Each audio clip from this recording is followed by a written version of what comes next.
This episode's recap will begin in a few minutes. If you're new here, or just want a more comprehensive explanation of what's going on, type !recap in the chat for a link to our official game information document. The document contains not only a full summary of events from the first episode until now, but also plenty of colorful world building and other interesting information. Once again, that's !recap in the chat.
Where last we left the crew of the Freya, they faced a seemingly insurmountable task, escaping a sentient, planet-sized entity that sought to keep them trapped within its walls. With some quick thinking, clever distractions, valiant combat tactics, and the help of Paradox Jack's latent connection to time travel, the crew managed to visit a time long ago and warn off the first ever crew to land on this planet. With the being sealed away in the past, both crews in the future were saved from its malicious intent, with the added bonus of having this planet marked as highly dangerous and not to be explored. Paradox Jack parted ways with the crew, and the crew parted ways with those they had rescued, continuing now on their way to a supply drop on Station Chroma 4 to finish a mission they took a very long time ago. On the way to that station, there was only one more obstacle in their path. Be it happenstance or fate, the Freya encountered a ship belonging to the Listeners, a cult of dangerous spacefaring creatures with the uncanny ability to track anybody in the universe to anywhere where safe jump lanes connect, as long as any listener has heard the voice of their prey. Combine this with the incredibly advanced and destructive technology they have developed, and the Listeners have become among the most feared species in all of the verse. Before meeting the rest of her crew, Captain Freya and her direct subordinates had landed on the Listener homeworld. This led to both her and her first mate Merrick being heard by the Listeners. They owed them a favor, and the Listeners came to collect. With no option to fight, and without having a fast enough ship to flee, the crew is left with no choice. Freya and Merrick said their goodbyes, leaving the ship in the capable care of the remainder of their crew, and naming Halifax Dewitt the Freya's new captain. Now, with what had bound them together gone, Halifax decided to check in with those who knew Freya the longest, Hugo, Gammon, and VaTze. VaTze and Gammon both chose to stay with the Freya, but Hugo decided some time off a ship as adventurous as this one would do him some good. Halifax agreed to drop Hugo off when they next arrived at a location with a Galactic Society presence. And finally, the crew arrived at Chroma 4, and completed their drop of whatever medical supplies were left, only to find that someone had already paid the fees for the late delivery, which was assumed abandoned. The mysterious benefactor left contact information, with a request that the crew reach out to discuss a phenomenon that was of interest to her. And so, we find our crew now speaking to the mysterious benefactor, a Cyoxy woman who introduces herself as Professor Glimmer Meyers. What does she know about the strange ship that attacked the crew so long ago? What does she want in return for paying their debts? What will the crew of the Freya get up to now that they've finally completed the simple job they took so long ago? Let's find out. Welcome back to Tales from an Infinite Verse.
Hello! Hi, everyone. As you may have noticed, half of us are missing. Jen and Ethan are just kind of getting some last-minute things ready. They'll be back in a second. And alas, because the Freya has bad luck with its captains, Elle will not be joining us tonight. Elle will be back next time. So the captain is yet again going to have to be NPC'd, which is just, my favorite thing. But welcome everyone. Thanks for coming. Thanks for being here on another space adventure. You've all heard the recap if you were here, and if you were not here and still want that recap because you don't know what's going on, you can type !recap in the chat, and you can get yourself a document that has the full written. The first page of the document is the recap as it was just played, and everything after that is just like past recaps and world info and character info. So, if you need that is a resource you have available to you. Yet again, that's !recap for that information. But other than that, the gang who is going to be here tonight is all here. Thank you, Iced Free, for throwing that recap up. Also, thank you, Iced Free, for joining us. I think I know I've seen you on some of my streams before. This may be our first time having you here on Tales from Infinite Verse. So welcome to the tabletop madness. Oh boy, I hope my tongue calms down for this session. We're gonna dive right in, I believe. I'm gonna take a sip of water real quick. But we left our spacefarers at the very beginning of a conversation. You have met with Professor Glimmer Meyers. She is a Cyoxy woman. She's got all sorts of cybernetic plating, much more mechanical looking than most Cyoxy you've met, who just have this very kind of bioorganic flesh. And she has reached out to you after paying the late fees for your shipment because you encountered a phenomenon she referred to as the derelict, something she has been studying, and she seems very enthusiastic to get to know more about that from you. So, the first thing, and I mentioned this, I mentioned this on the stream, but I actually didn't mention it in the recap. So the first thing you would notice Ro being here is the lab coat she wears has the Galactic Society logo embroidered on it. So she's one of your people. Oh, fantastic! Good. Not one you know directly, but right. You know their way. Yeah. So she has just finished saying a phenomenon you've encountered. I've been kind of tasked with studying ships that have come to known as the derelict, and you survived an encounter with one, unless the reports we received and the scans we made are incorrect. So yeah, Ro just nods and just says, "Barely."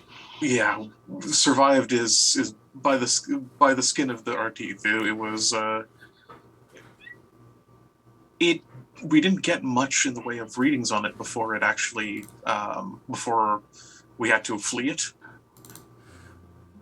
Well, Yeah. then you made off better than most who's encounter these. We've received several reports, but most of the time when we learn any information, it's finding wreckage.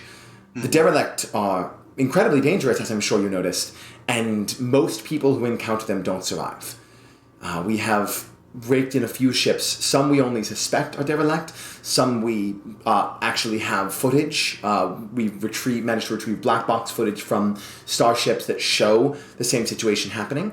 And we've never had a derelict stay around. Once they sort of wake up, as we say, they do their business and then leave. And no tracking them has been so far proved unsuccessful. We have 27 different reports, of which 19 are us finding wreckage, and of which 8 are coming in now. And you would be the 28th. So this would be your report. We didn't actually find the wreckage. We saw the signs, the telltale signs of a derelict, but we figured you may have escaped, which is why I decided to look into where your ship was before, find out you were making a shipment, pay the fee, and hope you eventually showed up where you were going. So I'm glad that worked out. I put a lot of lines out, and I was beginning to lose hope that any of them would catch you. But here you are. Phenomenal. Sorry, I don't mean to seem excited about a very dire situation and numerous no, please. innocent lives lost. I totally understand. To be fair, the week we've been having, half of us forgot that even happened. Incredible. You forgot something like you were attacked by, based on the energy readings from the attacks, a Class 4 warship, and you forgot it happened? It feels like it was so long ago. It created a chain of events that were very eventful. Yeah. To escape, our captain wild jumped before they should have, and we ended up crashing on a planet. That explains how you got away. I think I have a piece of your hull. I just would a little greatly one. appreciate it being returned. Thank you. Oh, certainly, yes. Well, I don't have it with me right now. I didn't think you. It's in the lab. It's in the lab's. Sorry. Goodness gracious. It's in the labs back at the core world of the Opal sector, and but I could orchestrate its shipment back to you if you're staying near that station, or if you let me know where you're going, I can just have it sent. It's not much. It's basically scrap metal at this point. It would be cheaper to buy new hull plating and affix it. But if it's sentimental reasons, I can certainly look into that.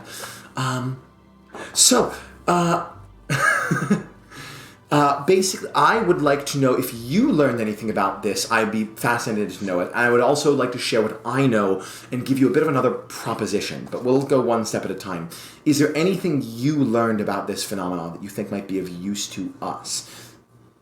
There were no life signs on the ship when we scanned it. In its dormant state, it showed no sign of activity whatsoever. Derelict is a very apt description because that is what it looked like. Thank you. I gave it that name myself. Yes. As far as we could tell, there was nothing organic, or at least nothing alive. I had a whole bunch of information, but sadly it got blown out when our sensor array blew out. I know it hurts. It hurts. It does, but also that's not the first time it's happened. The derelict, what we have learned is that they do seem to have an adverse reaction to being scanned. Learning about them seems to be what sets them off. They remain in that dormant state until they are scanned, which is what leads me to the proposition. And I will share more information, but I'm getting very excited about this. I apologize. Sorry. So, we believe if someone, and as this word gets out more and more about these, if someone were to encounter a derelict and be aware of what it is before scanning it, you could hypothetically board the ship safely and investigate it firsthand. As long as scans aren't made, the ship seems to remain dormant. But how do we know if it's a derelict without scanning it? Typically, seemingly deadweight ships sending off distress beacons with no sign of movement or activity is the best we can get. And it's possible you'll run into things that aren't derelict ships, but I mean, that's the best we can think of. We don't have another way of going about it. We need that lead. We need some more information, but the only way to get that information is to scan it, which is very dangerous. You're, of course, welcome to scan the ship and run as well, if you think you can pull that off. But depending on the ship... they aren't always warships. They come in all shapes and sizes. We've had derelict as small as Class 1 starships. And no known note as to where they're coming from either. We've had them with all make and model, and they're appearing all over the sector. Is there any cultural through line in all of them, or do they all seem to be just randomly designed? No, we thought that. With the first two we found, we thought we had something going with that, because the only footage we saw all showed Lauren make, which isn't much to go off of. Most ships are Lauren make if you go back, except for the newer stuff, if you go back far enough. But then we found one that actually seemed to be an old Starnet ship back from before the last war. There's really doesn't seem to be any rhyme or reason behind the make, the model, the culture, where they're from, the origin, nothing. So it's truly a mystery, and again, I sincerely hope more innocent lives don't have to be lost to get to the bottom of it, but I'm very excited to get to the bottom of it.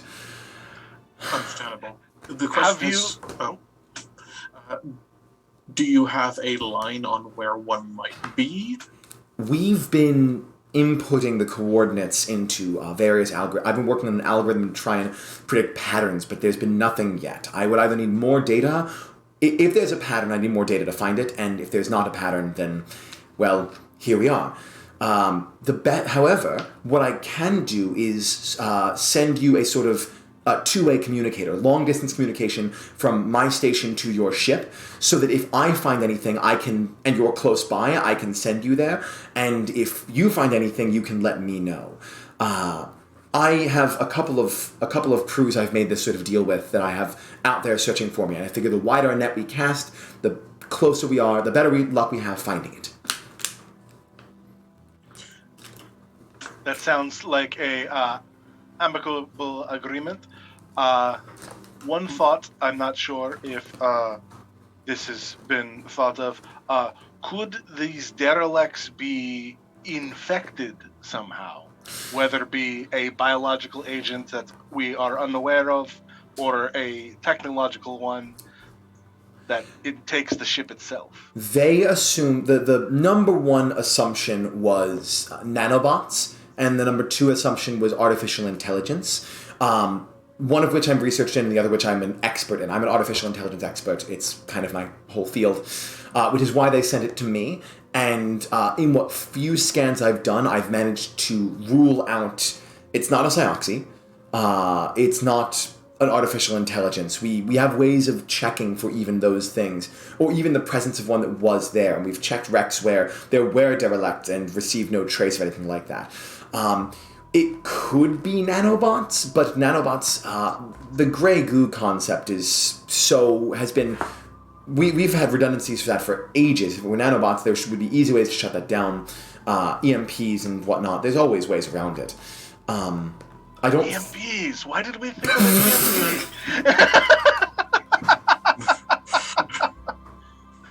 EMPs? She sort of considers, I guess, was one of the things you encountered actually nanobots? Yeah. Yeah. There's this moment of kind of we went. Yeah. In your defense, technically it wasn't organic. Even though it was nanotech, it was still an organic life form. You don't know if EMPs would have worked. Okay. I'm not saying this out loud, but we went to time travel before we went to EMP. You did. So while this whole conversation is going on, Ro, who's sitting there with his cane at his side, I'm assuming at this point he's got the cane just for balance. He's been sketching in his pad, and he kind of presents her with an idea of a basically it's a scanner broadcaster that would be shielded, something roughly like beach ball size, I guess, that we could bring into the ship and then turn on at a safe distance to basically set up a transponder within the ship. If it doesn't like getting scanned and tries to either destroy or run away from it, if it's being scanned from inside, what will it do? I like the way you think. Have you ever thought of joining the Galactic Society? I kind of like I'm afraid I'm not properly dressed, but oh, wonderful! Oh, it's so pleasure to meet you. like show the little like my ident of like xenoarchaeology. VaTze? I read your report. Yes, actually. That was you. You. Oh.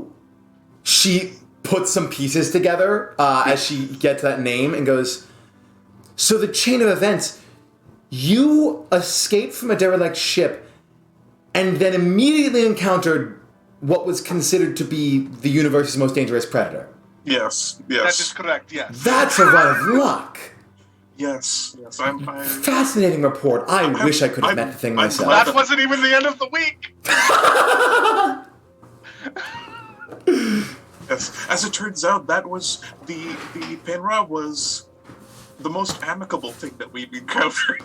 Truly fascinating. Yes, it's been. Then there was the jailbreak. I'm sorry, the what? One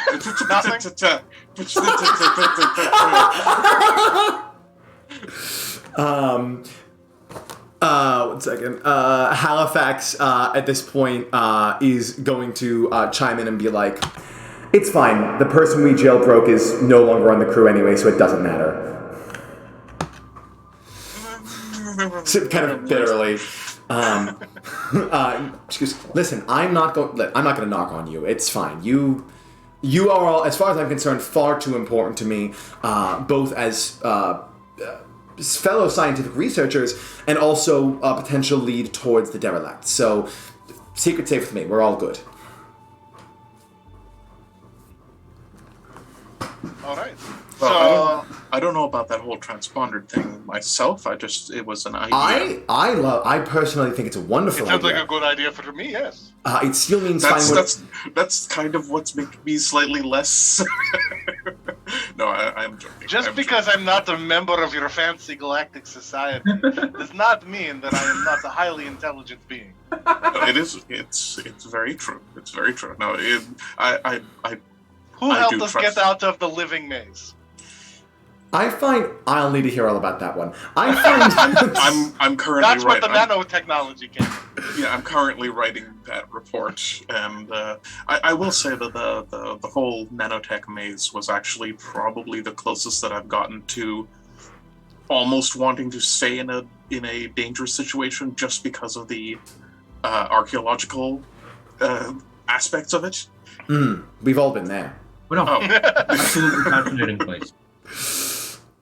Except all the archaeology was fake. It made it itself. Yes, that's the worst. That was a cool. She's scribbling her own notes on her own pad as you guys are talking. Didn't make it itself as much as just replicate it from things that had already.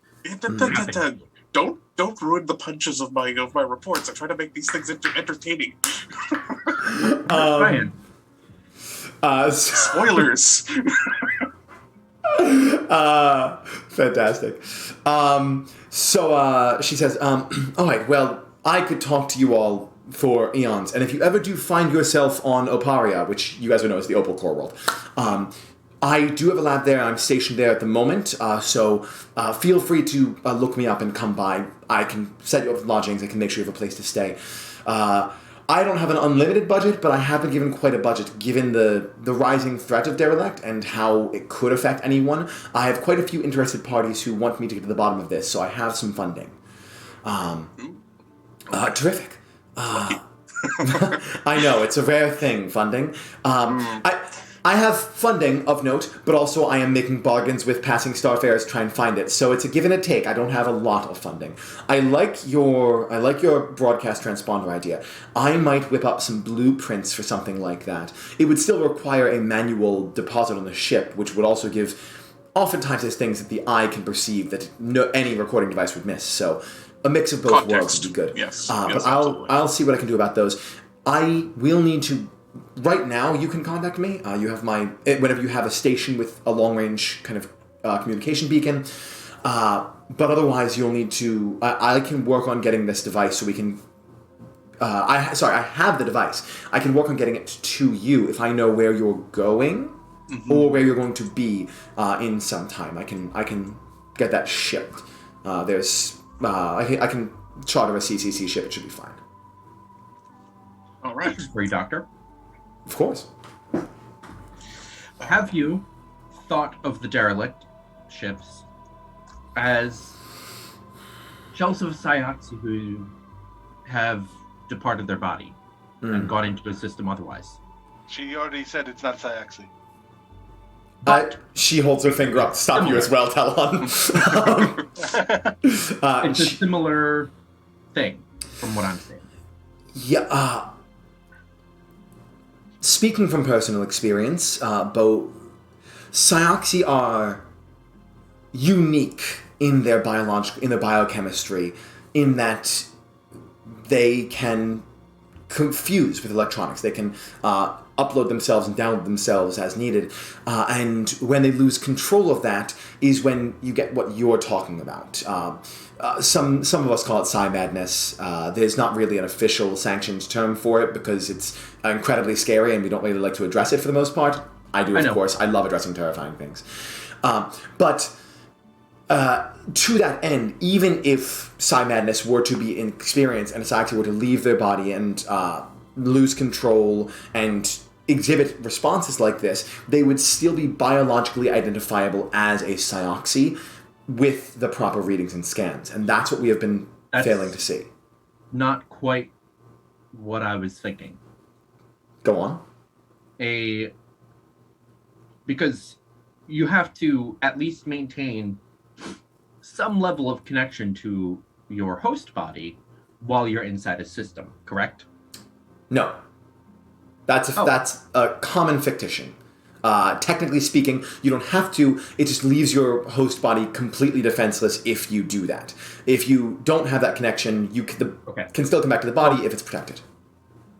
My line of thinking still applies here, I think. Go on. You leave your host body, and while you are gone, another entity takes over your original host body, and because that is not Cyaxi, your host body now doesn't inhabit or express the same traits that a Cyaxi body would, because it is, for lack of a better phrase, using your shell. So what you're speaking of is something with the same latent ability as the Cyaxi has to move through data and electronics, taking over a Cyaxi. If they had that ability, you wouldn't even need the Cyaxi as an intermediary. You could just do that anyway. Where does the Cyaxi come in? Well, this was a metaphor.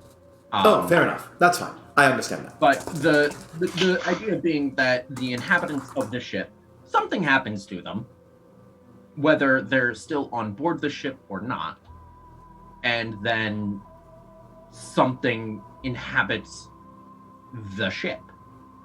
Right. And because it itself is not necessarily alive by the way we identify life forms, it doesn't show up on our scans, but yet it is very much still alive. That is a very possible hypothesis, and part of me hopes it's right because knowing the truth would be excellent, and part of me fears it's right because it sounds terrifying. So again, or they're turning people into cyber zombies. or they're turning people into cyber zombies. I actually do have a couple of pages written down on that possibility, as well as the best possible way to fight cyber zombies. You would think you'd go for the brain, as with typical zombies, but actually the brain isn't even really important at that point. Exactly. It's just electrical impulses, and that actually goes through the nervous system. So what you need is something to shock the nerves, and she just goes on this whole tangent about just, like, immediately just nerding out about the cyber zombies and what that would actually mean. She goes, anyway, getting off topic. I'm getting off topic if it isn't cyber zombies. I am going to send you the document in case it is, and you do need to fight cyber zombies. I will send you the If we're going on board this ship, I would expect nothing less. Wonderful. And thank you for being so gung-ho about this, and I appreciate the curiosity more than anything else. The fact that you are all trying to crack this, I can't tell you the number of crews I communicated with that I had this conversation with and just said, yeah, cool, we'll keep our eyes peeled. Actually, I can't tell you the number, it's 4. I'm bitter about it. So you found the right crew. We're all very stupid when it comes to our curiosity. Halifax is like hitting his head just against... except for him. It's fine, don't mind me, just the captain. He's still getting used to it. Terrific. So, I keep coming back to this, but do you know where you're going to be? That is a very good question. Do we have a plan of where we're going next? Well, Doctor, do you know anybody on a nearby core world who could potentially take a look at Rose's leg? He could do some actual prosthetics, not something just scrapped up in the field. I am liking the cane though. I think it's a nice affectation. It suits you. It's very dashing. Thank you. Chroma 4 is... it's not close to Oparia, but it's not far either. Not in the grand scheme of space travel. If you have some time on your hands, if you're not currently occupied, if you make your way to Oparia, I know that we have a Galactic Society station here. By the time you get here, I could find the best doctor on the planet to treat him. I would appreciate that. I mean, as a as a member of the society, there should be some perks, right? Absolutely. And Halifax chimes in and says, also, Farah told me you were trying to make a report back to a Galactic Society station soon anyway, right? Yes, I would like to actually give an actual in-person report. Sending these out lacks some of the detail of a proper defense. If you're coming here, I could set you up for a lecture while you're in town. Tell me more. Nothing there. I'm just sure there's plenty of teachers and... I'm a fish person. Do I have eyebrows to waggle?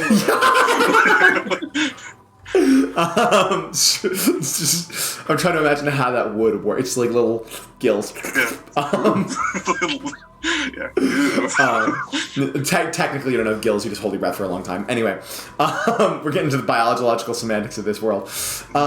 She goes, I know several professors who will be running classes that would be thrilled to take a day off and have a guest lecturer. I'll get back to you about that.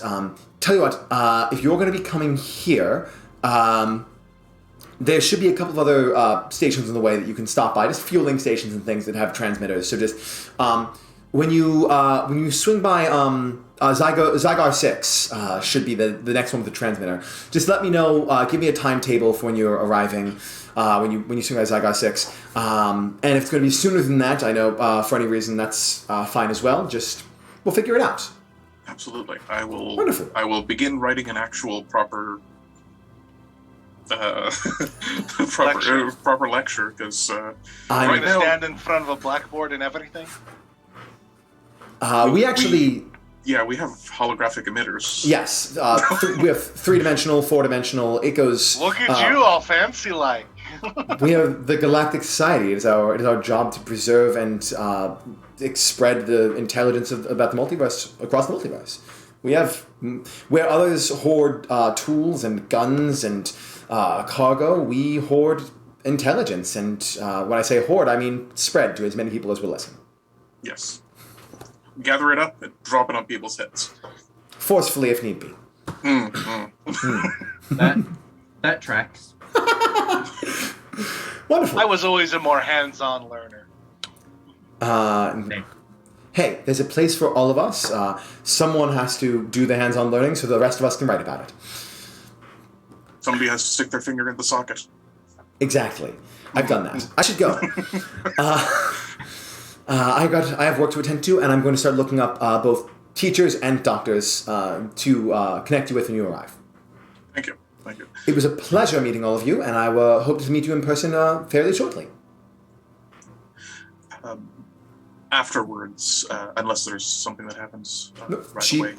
Yeah. She'll shut the power down.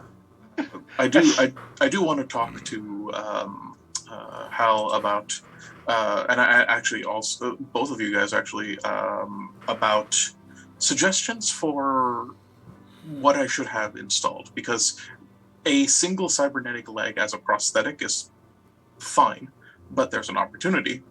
And I'm wondering what would actually be useful. Should I get something like springing stride, like long range, like actuators or whatever, so that I can actually traverse terrain? That would be useful for a xenoarchaeologist. The problem with cybernetic legs is that all the really cool shit that they can do, you kind of need both of them. That's why I would probably need like a matching boot, I guess. Or leg. No, I'm not getting rid of my other leg. Or I am not getting rid of my other leg. not that was the first or. This is a new one. That's really what you want. You need a matching leg. I figured as much. I guess I'll just get the prosthetic then. Machine gun leg. I don't know why I thought it was a good idea to talk to you about this. Like, I really don't know. Actual suggestion, bro. Yes. Put a survey kit in there. Oh, we're doing actual suggestions? Okay, yeah, like some kind of seismology type of sensor. A survey kit. Just a basic, like I've got a med kit in here. Survey kit in your leg. It's always with you. You're not having to lug it around because you're already lugging it around. You pretty much always use one. So it'll be a little bare bones, and you can take seismographic readings every time you take a step. Less that and more of just you have your kit with you and you can just pop your leg open. Yeah, I'm kind of wondering how much that's going to actually fit in. I will consider it though. That's not a bad idea. Although storing something in it, using the calf as a storage space, I guess, would be. I'm wondering if using it as a like having it as an actual like hiding space. You know what I mean? Like a cavity. A cavity. For smuggling things. Considering what we've been going through lately, I fear that I might be stuck smuggling things eventually. You see, that's fair. At this point, you can see. I mean, the whole crew's still kind of here. Mostly, I think Hugo's currently off with Halifax. They're like doing like course stuff. And VaTze is his course in the ship's computers. But Gammon is like listening in on this, and you see Gammon actually sketching some things. Just doing Gammon? Are you drawing a machine gun leg? I'm just trying to figure out how many grenades you could fit in if you were like a storage thing. That's also a good idea. I'm not great with math. I thought it was 4, but how big do the supports have to be? It probably depends on what kind of grenade you're What if one grenade is a joint for the knee? That's not how that works, Gammon. It like could your be. kneecap? You're using a grenade as a kneecap? That's and in emergency, you can just pull the whole thing off. But then when you pull the whole thing off, then you lose the use of that leg. He did say it was an emergency, but yeah, absolutely. Fair. I strongly regret bringing this up. I'm going to go and I'm going to start practicing in front of a mirror for my for my lecture. Hold on. Halifax makes his way over and goes, before that, we need to make sure we're all on the same page and know where we're going, what we're doing. So, primarily, we make our money through exploration. We make our money by finding things and doing shipments Shipment, we're not going to have anything, there's going to be no shipments going to this core world that are going to make us a paycheck. And if we're stopping at fueling stations and taking the long way around, it's going to cost us some of the money we've just earned. Not opposed to it, but by the time we get to the core world, we're going to be in need of work. So, 2 options. We take the long way, we follow the jump lanes, there's a safe route from here to Oparia, of course, because it's a core world, there's always a safe route there. I just mapped it out, it's about 3 weeks. Probably cost us about 2 creds, which I will happily spend the ones I just won from you chumps. And it'll get us there, and then we're kind of back to square one. Or and I can't believe I'm saying this, we wild jump. It won't be as unprepared as our last few that have left us high and dry. We can chart wild jumps. They're not always just insane and risky. It means jumping through some uncharted space, might find a new pay opportunity on the way, and if not, it's at least shorter and it's going to burn less fuel. But there's always a risk with wild jumping because it's not a safe jump lane. I want to run it by you guys because I don't feel confident making my decisions as a captain myself yet, okay? I appreciate that. Oh, no. I don't like the tone you just said. Yeah, exactly. I was just going to say we could see if anyone needs a ride to a barrio. That isn't a bad. Why did you say "or" with that tone? That's a good idea. Yeah, exactly. I was about. That's just how I talk. You don't have to pause. Yeah, exactly. That, though. You know, like when you have a very good idea like that, like taking passengers or something, that's fine. It's not something illicit. You're allowed to suggest things that are above board. Not necessarily illicit. True. Okay. Well, let's hope we get someone who is just looking for passage and not, let's say, I don't know, some sort of master smuggler or an assassin or. What else? Speaking of, what happened to that guy that snuck on board a ship? Well, given the events that happened, I don't even know. Look, you probably have to ask Paradox Jack if the guy even exists anymore. Because if we never landed on that planet in the first place, and he got off on that planet, what happened to him? I was content not saying anything till now, Silas says, walking into the room. God damn it! But what I was hoping. I'm sorry. What are you talking about? And at this point, I want to do a quick clarification for the viewer's sake and also your sake, because there were first off some light retconning. After hashing out the time travel that I established, and I'm so picky about time travel, so I got to keep my own rules straight. It was the people in the direct vicinity of Jack that remembered the whole incident and stayed with it, which was the entire crew of the Freya, sans Hugo and Vexius, who would have just stayed on the ship and nothing would have happened there. That means the crew you went in there to rescue, since they weren't with you, would never have landed on the planet. Meaning they don't know you, they would not have accompanied you, and they're safe, all of them, not just the ones you saved. We saved their whole crew, look at us! Who knows what happened to them instead? Yeah. They're safe in regards to that. Yeah. And that also, Silas did not accompany you to the core.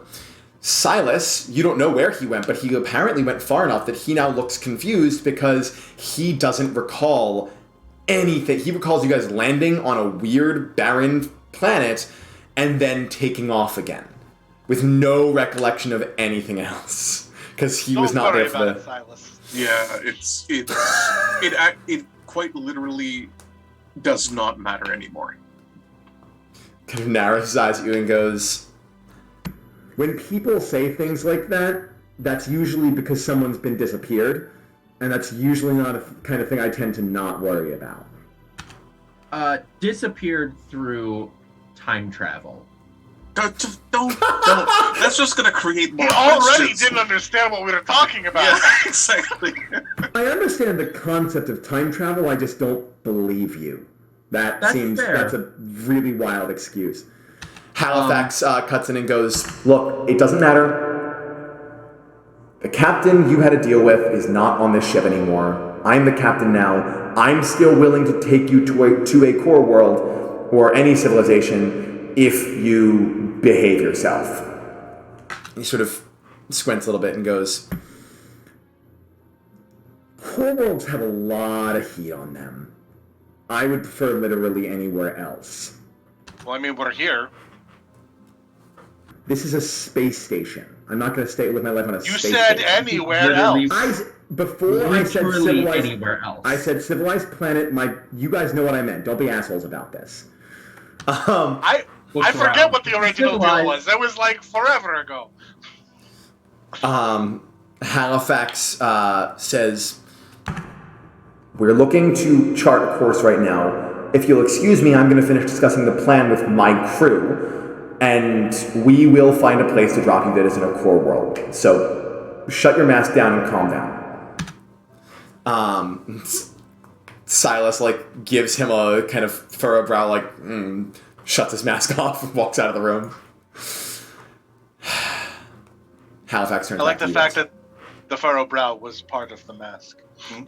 No, it's anything here up is actual face. Oh, okay. It's not full face mask. I thought it was full face. No, they have eyes, and it's here down.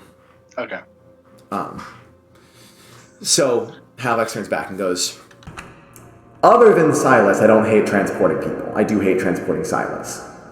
I heard that. Good! I kind of half mutter about, I wonder if there's a bounty on him. I'd pay for the trip. So almost certainly. I'm not suggesting that.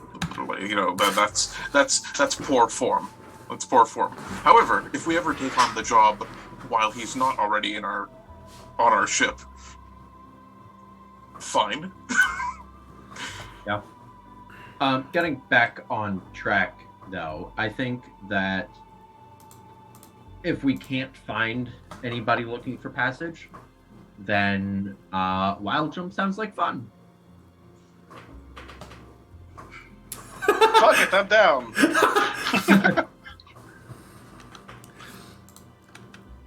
One of these days, it's not today, because I'm trying to make a good first impression, I'm still trying to get used to this, but one of these days, when that suggestion comes up, I am going to exercise my captain's right to say no, just so we're clear. And I still want to look for people who want passage first. Well, yeah. You're the one who suggested the wild jump, Captain. I know, I'm trying here.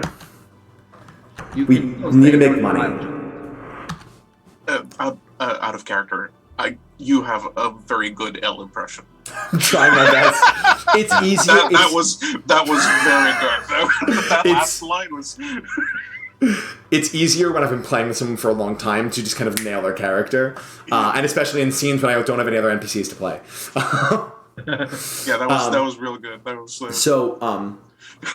Halifax then says, "All right, they're still getting work done on the ship. It needs to be fully refueled and everything. So if you guys want to comb around the station, see if you can find anyone who wants passage, I'm going to stay here and mind the ship. Just have fun."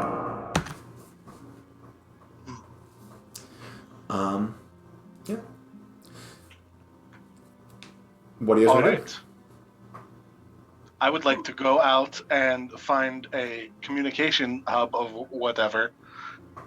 I don't know how it actually works in this world. To communicate, who are you trying to communicate with? The thing I talked to you about after we ended last session. Roger. Okay, yeah, the best place... See, the thing is, the same way you contacted Glimmer, Professor Meyers, is your communication survey on your ship has been extended by their... It's sort of like a thing. It's like being near a cell tower. So you can just go to your private quarters and do that communication on your own. You don't need to be in any specific place. Okay. That only happens when you're doing sector to sector, which is when they're galaxies apart. Okay. On that note, actually, that's a pretty good idea. I'm afraid I can't remember the name of the police captain that we had dealt with. That I exchanged. Captain Esvana. Esvana, yes, thank you. I am going to just send a very brief communique about how we are no longer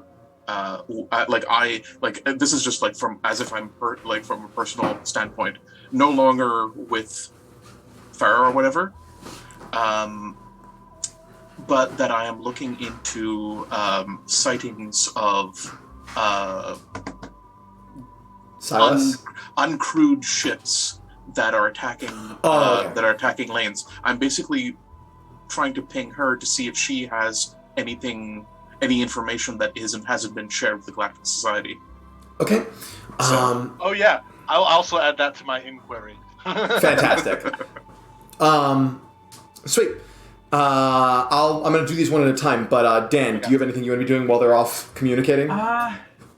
Not really. Because the only things I can think of are restocking the med bay, which we can't really do because we literally just dropped off. Yeah, you brought the medical supplies. That was the whole point. And I sent a message to PZ, pretty much like as we were landing or in transit to landing. So that's kind of it. Okay. If you want to spearhead trying to see if you can find anyone to transport, then you're welcome to do that. Since everyone else seems busy.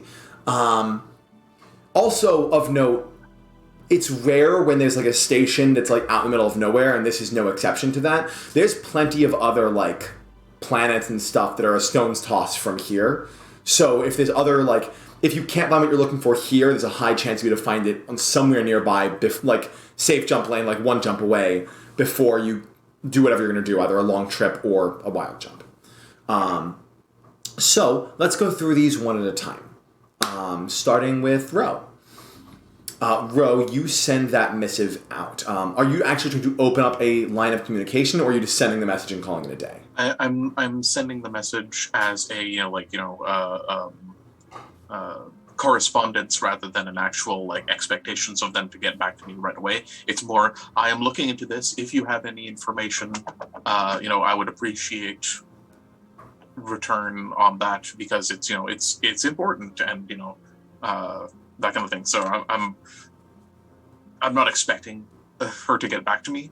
It's more just laying the groundwork for potentially having another way to gather information.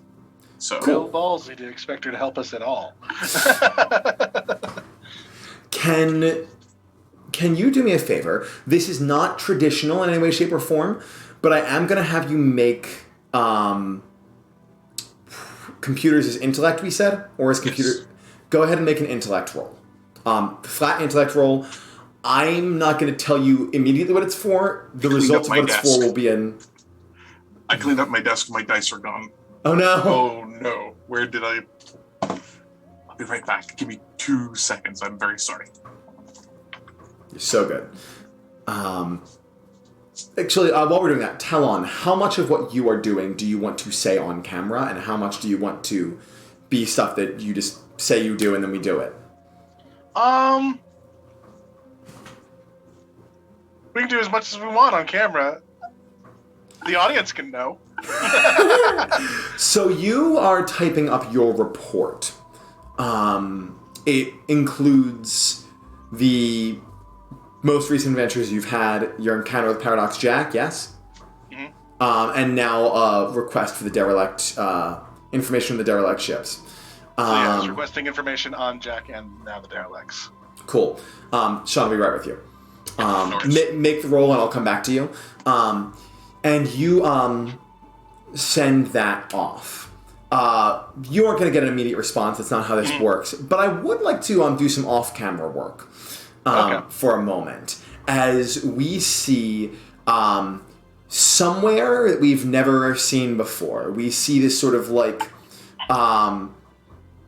it's a sprawling metropolis of a planet Small planet, but still a metropolis. The whole thing is covered by city, and currently the whole thing is covered by rain.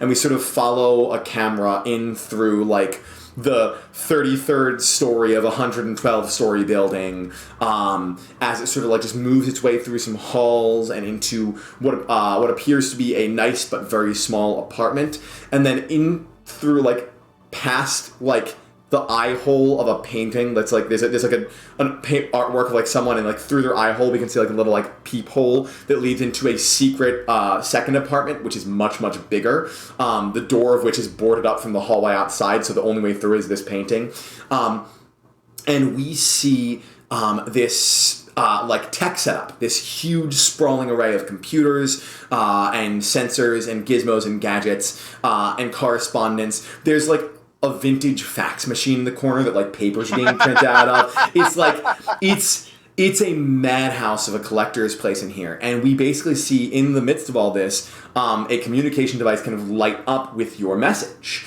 and we see there's a moment of pause, and then a long a Calasti with long white hair hops up onto it and presses the communicator with one paw, and then we cut away.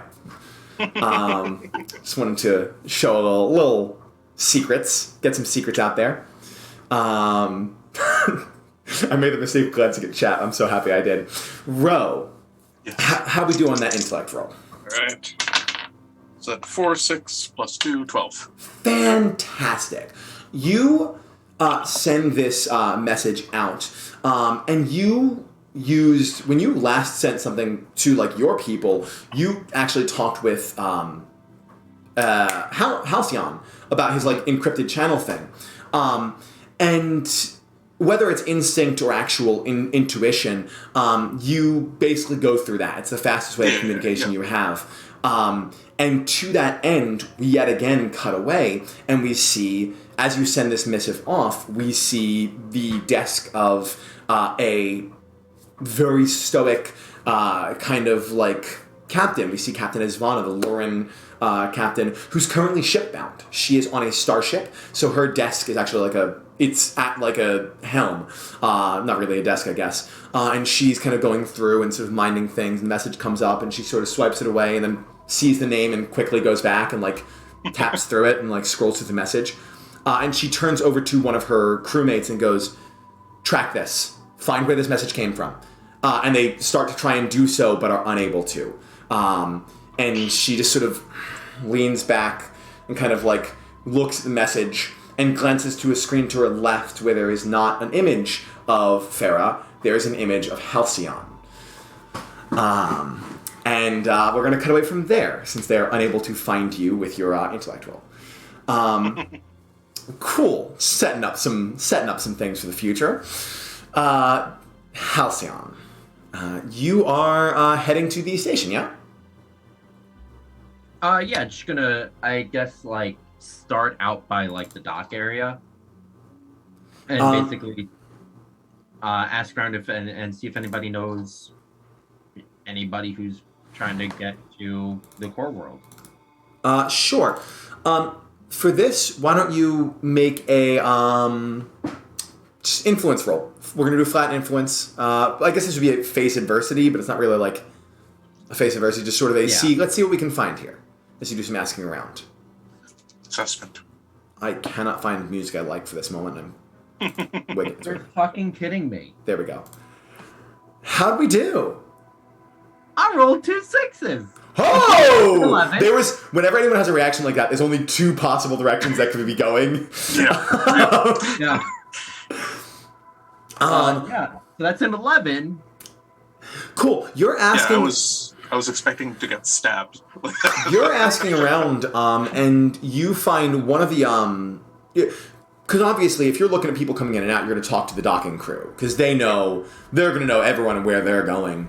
And you're talking to one of the docking guys, and he goes, "Oh, yeah, everyone who's come through here as of late's pretty much either here to stay or has a ride out already. You know what you might check out though? Literally one jump away, maybe like a 2-hour flight from here, There's Malchus. It's a nearby planet, really, really big place. And they do, like, their prime thing is, like, military imports and exports. And there's always someone looking to go off that scrap heap. Specifically, I just heard the rumors going around. There's actually, there was a whole, like, political fallout between a couple of like the bigger names in the game, and apparently there's a pretty like high priority like political dude. I don't know any more details, but some high priority political guy got like stranded there. So had a falling out with his people. He'd probably pay top dollar. I know he was trying to get back to a core world of any kind. So if no one snatched him up, that happened like yesterday. So time opportunities right there for you. Appreciate it. Thank you. Yeah, no are problem. there shuttles that go between here and there? Because my ship's over there, and my captain and the rest of the crew are out there. Yeah, of course. I mean, not shuttles, but there's like we have some pilots on site who will, for a scrap of change, take you over there. It's basically like you're getting a Class 1 starship to zip you back and forth. Cool. Because it is still a jump, but it's just a lane they have that's an easy jump away. Yeah. It's one of those things that in real world you're like, oh, if we have a rocket ship, it's going to take us 13 years to get there, but you're like, no, we have a lane that's just straight through. You've got fast pass. Yeah, you go through the Easy Pass Express lane, you don't even need to slow down. Okay. Point me in the direction of one of those pilots, and I'll get one of my crew members, and also permission from my captain. Yeah, sure. Tell him. He points over to one of the ships. He goes, "That's Byrosh. Tell him Tack sent you. He'll give you a good deal." Thank you, Tack. No problem. Cool. So as I'm walking away, I ping Halifax and just let him know I think I've got a lead on a potential client who would want passage. But I have to go off the station to do that. One jump away, it's a regular thing that happens here. And I'd like to take Gammon. The last time you took Gammon to go anywhere, we broke Freya out of prison. You can take Gammon, but you're not just taking Gammon. Okay, do you want to come too? Tempting, but I was thinking maybe one of the others. You see Halcyon, well, not really see this, but like, because he doesn't have lips. He's about to say Merrick, and then remembers. Can't say that name. Is VaTze up to this, do you think? She goes, he does have the robot suit. If not, you can talk to Talon or Ro. Okay. The ship suddenly feels very empty, doesn't it? Not gonna comment on that.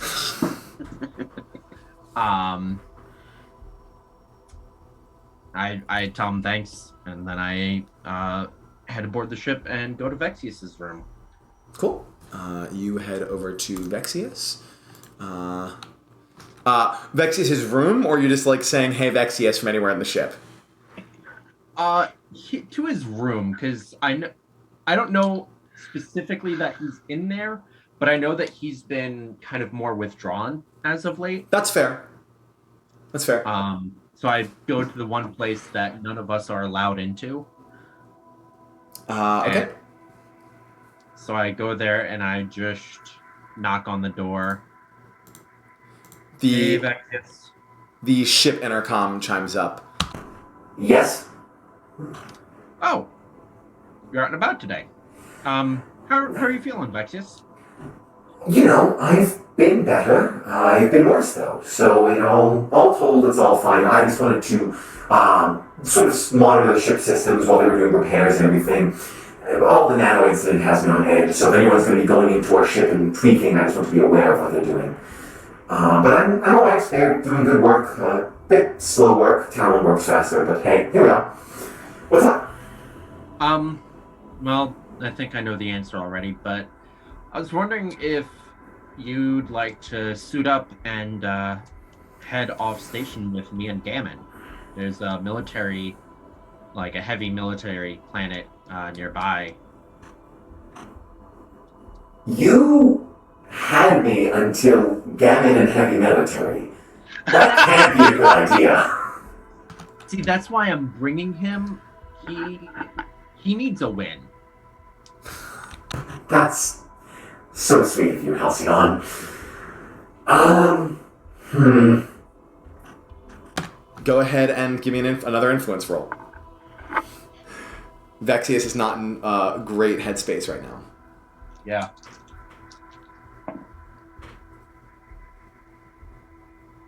Oh, no, -1, so that's an 8.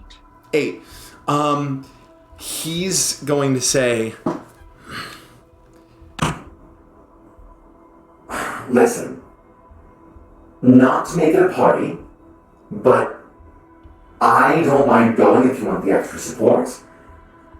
I'd almost rather not be the only extra support. Do you think anyone else would want to come with? I think if we're going to a planet that's heavy military, right now, I'm just thinking logically, there's 2 wild cards in me. Love you, Halcyon, but there's 2 wild cards in me. I would love if we were balanced out a bit more. So 2 and 2, perhaps? The 2 wild cards and then 2 with more rational thinking? I'll ask you. You don't have to come if you don't want to. I kind of You're know... monitoring the ship. Getting off the ship could be good for me, but just grab someone else too, and it's a deal. That's fair. just Halcyon walking to everyone on the ship. Yeah, I guess, Ro, did you go back onto the ship? Yeah. Once Okay. I sent off my message, I didn't have anything else really. You could probably hear Ro through the door, trying out a few different opening statements. Amazing. Where to put the emphasis? Today.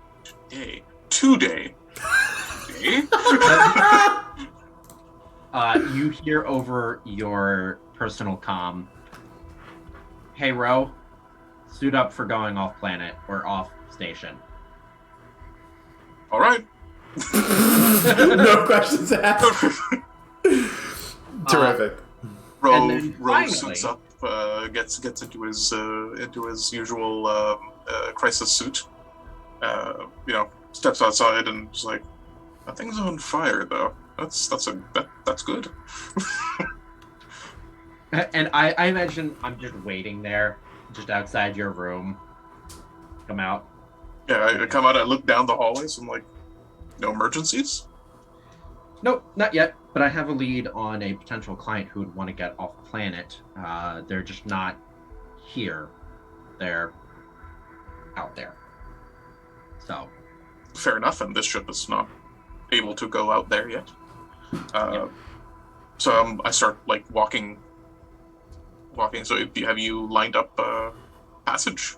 Yeah, not exactly. I wanted to know who all was coming with, but I know a guy who knows a guy. Useful. Are we talking about something illicit like we were talking about before? No, rumor has it that it's some disgraced politician who's been stranded because he got screwed over by his own his own former party, and he's just looking to get back to core world, and that's a rumor. It's going to be you, me, VaTze, and Gammon going, because Captain didn't trust me and Gammon going alone, so I asked VaTze, and VaTze didn't trust me and Gammon without one minder each. He said that he and I are both wild cards. I'm not sure if that's a compliment or an insult yet. But so then I figured that you would probably be a better minder than Talon. Speaking of Talon, though, I feel hurt. Everything Talon has done has been very meticulous. I don't know if it would be a good idea to leave him at loose ends at the moment. I love this setup for a side quest so much. I love this so much. Actually, can I take a moment? Sorry, just I'm saying this in character. Can we take a moment? Just I sit. Good idea not bringing Talon, but we're also saying we're leaving Talon alone. I sit Hal down and I'm like, I'm not a major in psychology or whatever. I did a few minor classes and that kind of thing at my time at the academy, but I know enough to know when there are traumatic issues going on board. Right now, this crew is having an identity crisis. It's tearing itself apart. Us going off and doing our own things might be the nail in the coffin. I fear that if we all have our own little agendas and our own ideas that don't interlock, if we're not at the very least all pulling in the same direction, I fear that we're going to run into teamwork issues. And now, when it comes to lab settings, teamwork issues can lead to months of lost data. When it comes to the stuff that we've seen over the past little while, teamwork issues can lead to people being stabbed in the back, or worse still. I'm not mentioning the whole thing with the clone. He doesn't know about that whole thing. The literal backstabbing, which had to happen. Yeah. But yeah. No, specifically his clone that like even when he was acting like him, broke his oath as a doctor. That one was personal, but I'm gotcha. Like, I have to realize I have to separate. That wasn't this Hal, so I can't be mad at him for what other Hal did. But this Hal would have done it if exactly what Hal would have done, and I think Bro does know that. Exactly, he would have done it, but you didn't do it, so I can't be mad. I know you would have done it, but you didn't. Because the opportunity didn't come up yet, so I can't be disappointed with you, which I hate. I had to do a flow chart for my feelings. Oh god! I gotta let the dog out. You're so good. So we know that. I'm just like, we try to wrangle as many of the crews we can to do even small things, for now at least. When we've rebuilt our camaraderie, when we've rebuilt our esprit de corps, when we've rebuilt what it means to be a crew, that's when we can start looking at, let's go off and do our own little side things. This isn't... I agree with you, but this isn't a side mission or... this is literally us trying to get someone passage so we can realistically afford the journey to the core world. If this is me just fucking off and doing my own thing and then dragging a couple people along with because buddy system, then I would agree with you, but this isn't what's happening. I would normally agree with you with that logic, except for two issues that I have right now. One is this military planet. Are we aware of what it's about? Like, are we aware of how dangerous it is? And two, and this is the important one, this person that we're going to go pick up, who are they? No idea. That's what I'm afraid of. I'm afraid of ending up with, I don't know, Ivan the eyeball-eating monster, or there's...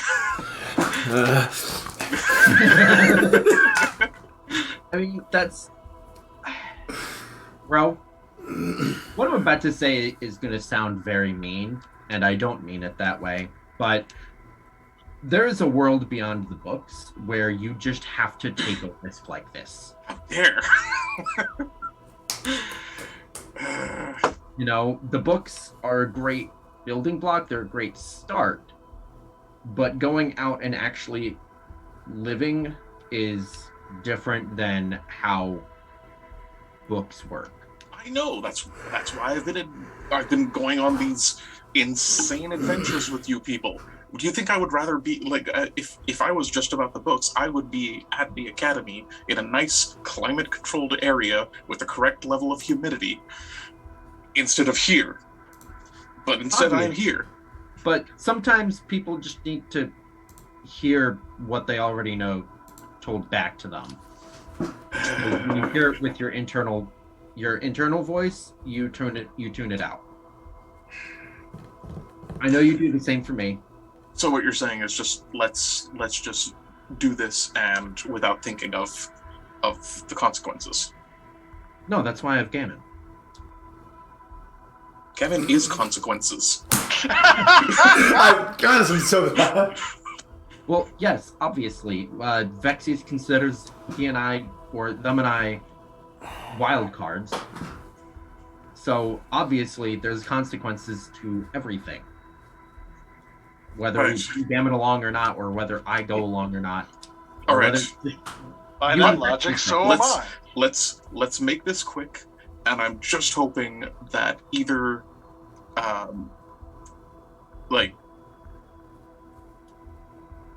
you know what? It's fine. Let's go. Let's just do this. I'm just hoping nobody feels left out. That's it. I worry for this crew. I've started to grow very fond of you, despite myself. Okay. Ouch, I think. You guys, go and collect VaTze. Are you? I couldn't keep track if you were bringing Talon or not. On the way, over, through the ship, I will ping Talon and say, "Hey, Talon, up for an adventure off station? Short one, hopefully." To do what? Well, hopefully get our meal ticket through to the core world. Who else going? Me, Ro, Gammon, VaTze, and that's it. And you wanted to bring me... Yeah.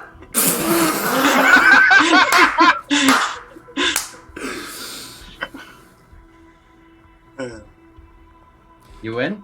It's to this military planet. We're picking up some disgraced politician. And you're bringing Gammon? To a military planet. I figure that he could use a win right now.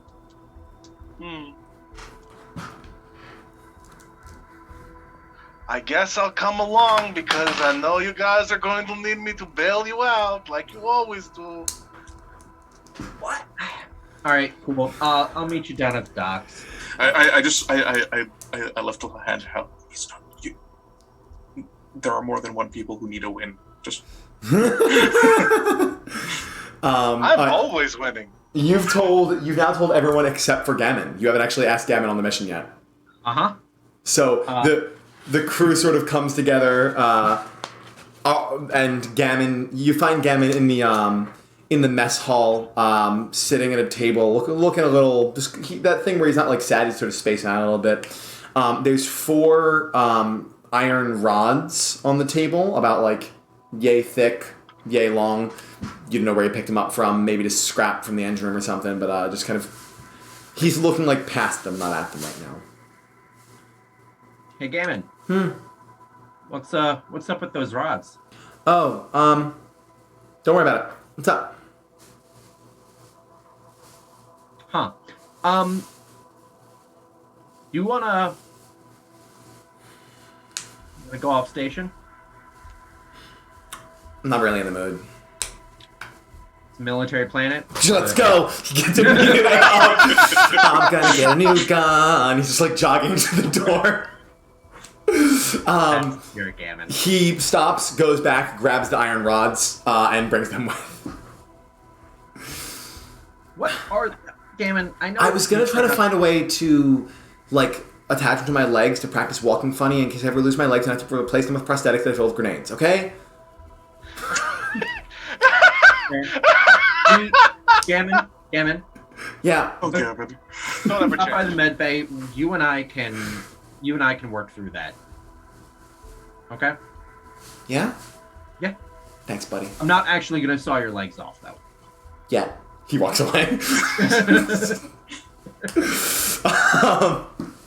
All right, you guys head over to Byrosh, the pilot you were told to go to, and this Kelsara pilot leans out. One of those like kind of like big, like lanky, like praying mantis looking types. One of the few Kelsara that's actually tall. He's like 6.5 feet. And sort of leans his one long neck head back. Just goes, "What's up? Where you guys going?" "Oh, there's a lot of you. Pile in." "All right." And there might be one or maybe two of us coming on the way back. Do you have that kind of room? He looks at the ship. It wouldn't be comfortable, but it would be doable. It's like when you take a road trip and like squeeze someone in that middle, like the middle front seat. He goes, "I mean, for the right price, I'll make it work." Cool. Tech sent us over here. Oh, yeah, don't worry about Get it. us over to that militarized planet. Malchus, yeah, no problem. Go there all the time. I gotcha. And he quickly punches in, like you can see him punching like a little discount. Takes the few little like spending. It's spending money. It's nothing that you guys are paying. And you guys can get on your way. He goes, "All right, everyone, strap in. Well, we've only got 4 belts, but everyone else strap in. The rest, everyone else, hold on tight."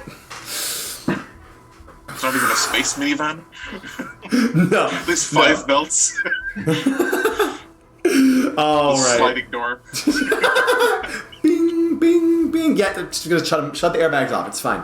All right. And you guys Thanks, take Winnebago. off and head to the planet Malchus. Short trip. Nothing eventful happens in the way. The planet Malchus, as you sort of come out of your jump and pull into orbit around it, so you can kind of find a place to land, is big. Malchus is a big. I mean, big compared to a space station. It's a small planet, but big comparatively. It's covered like in this kind of like the whole thing. You know when you like look at Earth from a satellite, it's like green and blue and some gray. It's like covered in like rust red and like dirt brown. This is a functional planet. This is here for like moving things in, moving things out. This is not the kind of planet you go to fight a war. It's the kind of planet you go to stock a war. As you're pulling in, you see like several like class 3 like cargo ships taking off and jumping into other places, just kind of like moving through things, and who knows where they're going, but this it's a big supplier for them. And as you go, Byrosh leans back and goes, sorry, spits out some mucus. What exactly are you guys going here for? Where are you trying to get? You trying to resupply? Yes! Give me this. No, goes on. So Tack told me about a rumor that there's some disgraced politician here. Oh, yeah! I heard all about that. We're hoping that he can basically fund our trip to the core planet. Yeah, you're looking for Tarika. Tarika's the name. Yeah. And if there's a good marketplace nearby, that would be fantastic.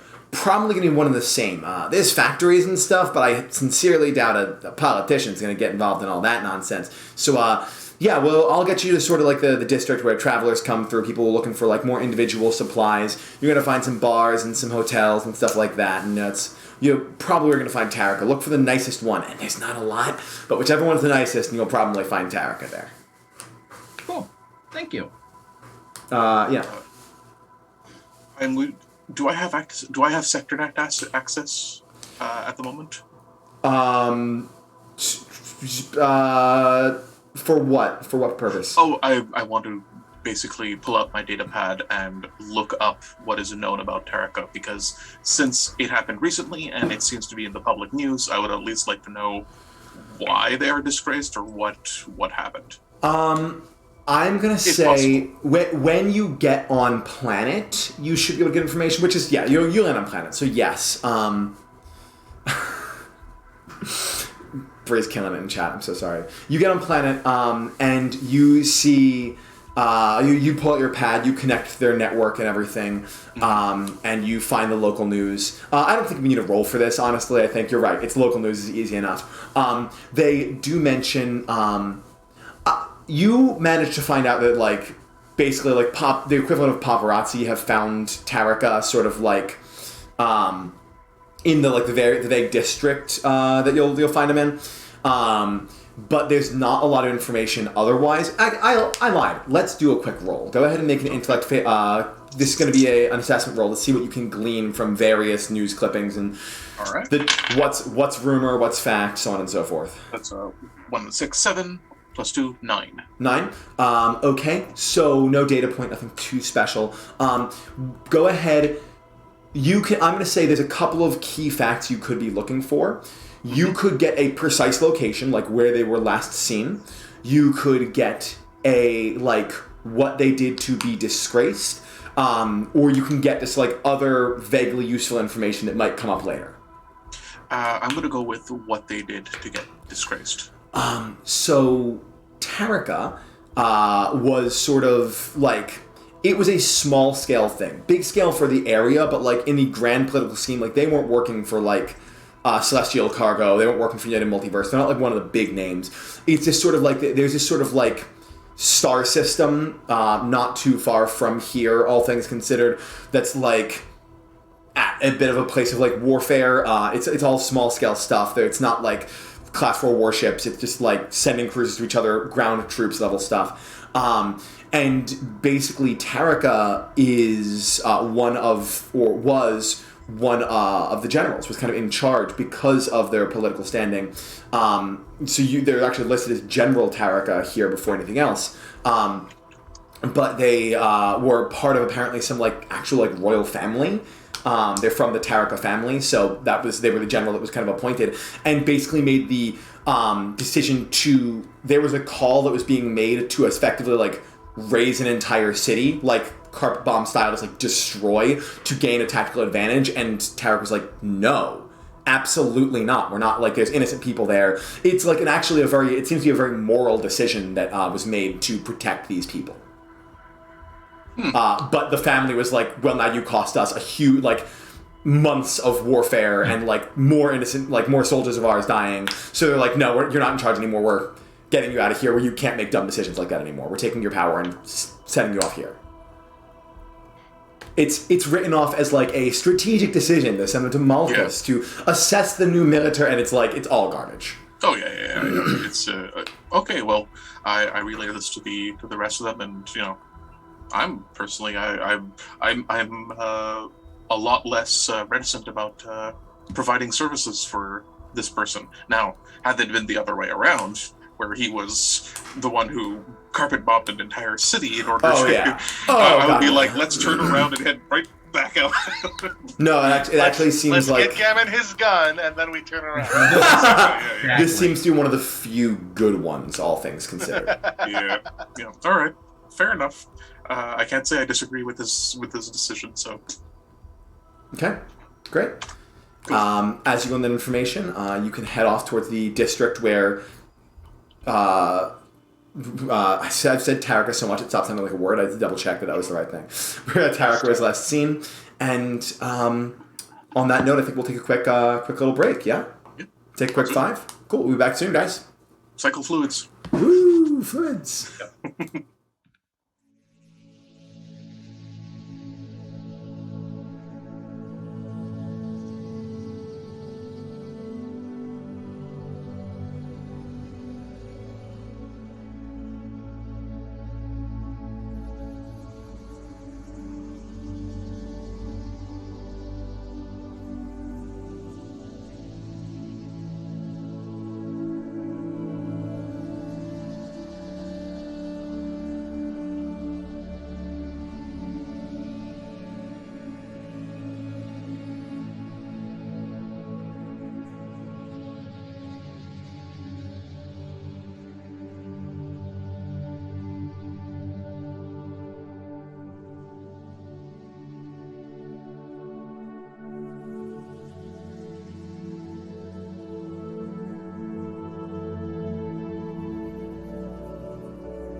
And we're back. We've returned. Okay, cool. Thanks for hanging in with us through the break, guys.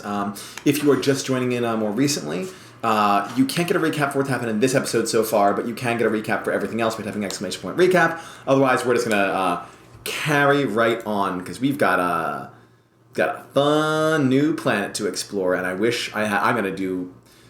Crew, remind me to look up some new music before next time, because boy, oh boy, there's some fun stuff that we should be getting into. Hey, Josh. Yeah? You should look up some music for next time. Oh my gosh. Why'd you have to do that thing? Thank you. Low-hanging fruit. Josh has known me for long enough to have not expecting that. Yeah, Dan, I think, is one of my longest known friends that I'm still in open communication with. I think it's a toss-up between you and Mike Krowicki. Yeah, Anyway. Right. Oh, wow. Yeah. So we find our crew pulling in on this sort of rowdy military planet.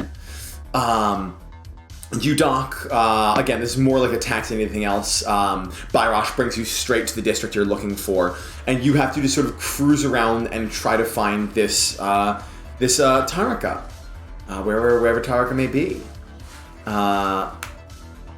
What do you guys have an MO, or are you just like checking every nice place you can see and hoping? I would like to go with Gammon to look at guns. Yes. Okay. Great. Because sometimes I always see what looks like the coolest, and I know obviously what works, but I don't always know what a good price is. So can you help me haggle and stuff? I mean, I'm not the best at haggling, but I can help you find something really cool. Sweet. Okay. He's gonna run off with Talon. Meanwhile, speaking of crowding into the thing and the whole crew in general, VaTze is there in his robot suit, which for those who don't know is a sort of if Wally were taller and highly weaponized. So it's this 4-armed robot with a singular eye that takes various shapes to show expression. So VaTze is the eye speaking emoji. Basically, VaTze sort of rolls over to Halcyon and just says, "Who would you like me to go with?"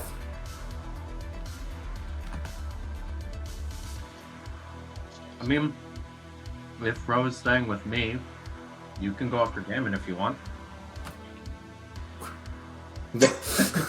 Goes into so that looks like a heart. It's actually meant to be an angry eye goes narrow is probably a better You don't have to go with Gammon. Talon's with him, so he should be fine. Rolls away with them. Talon is a wild card, whether about being a wild card. Your voice thing didn't work. Oh no, my voice my voice. Was it working for you guys? When you talked as VaTze, it didn't actually work. What's going on? Is that working now? Yes, it is. Yeah, that. I probably just pressed the keys wrong. My bad. All right. Fingers, man. It's always something with the voice mod. Right? All right. I'm gonna keep that visible so I can tell if it changes. Or it's not. Is it gonna let me do that? No, it's not. All right, fine. Be that way. All right, well, we're just going to keep hoping then. All right, so VaTze wheels off with Talon and Gammon, leaving Ro and Halcyon to find this Taraka. All right. Well, Ro, if you were a disgraced former military general, where would you stay? How do you know I'm not? No.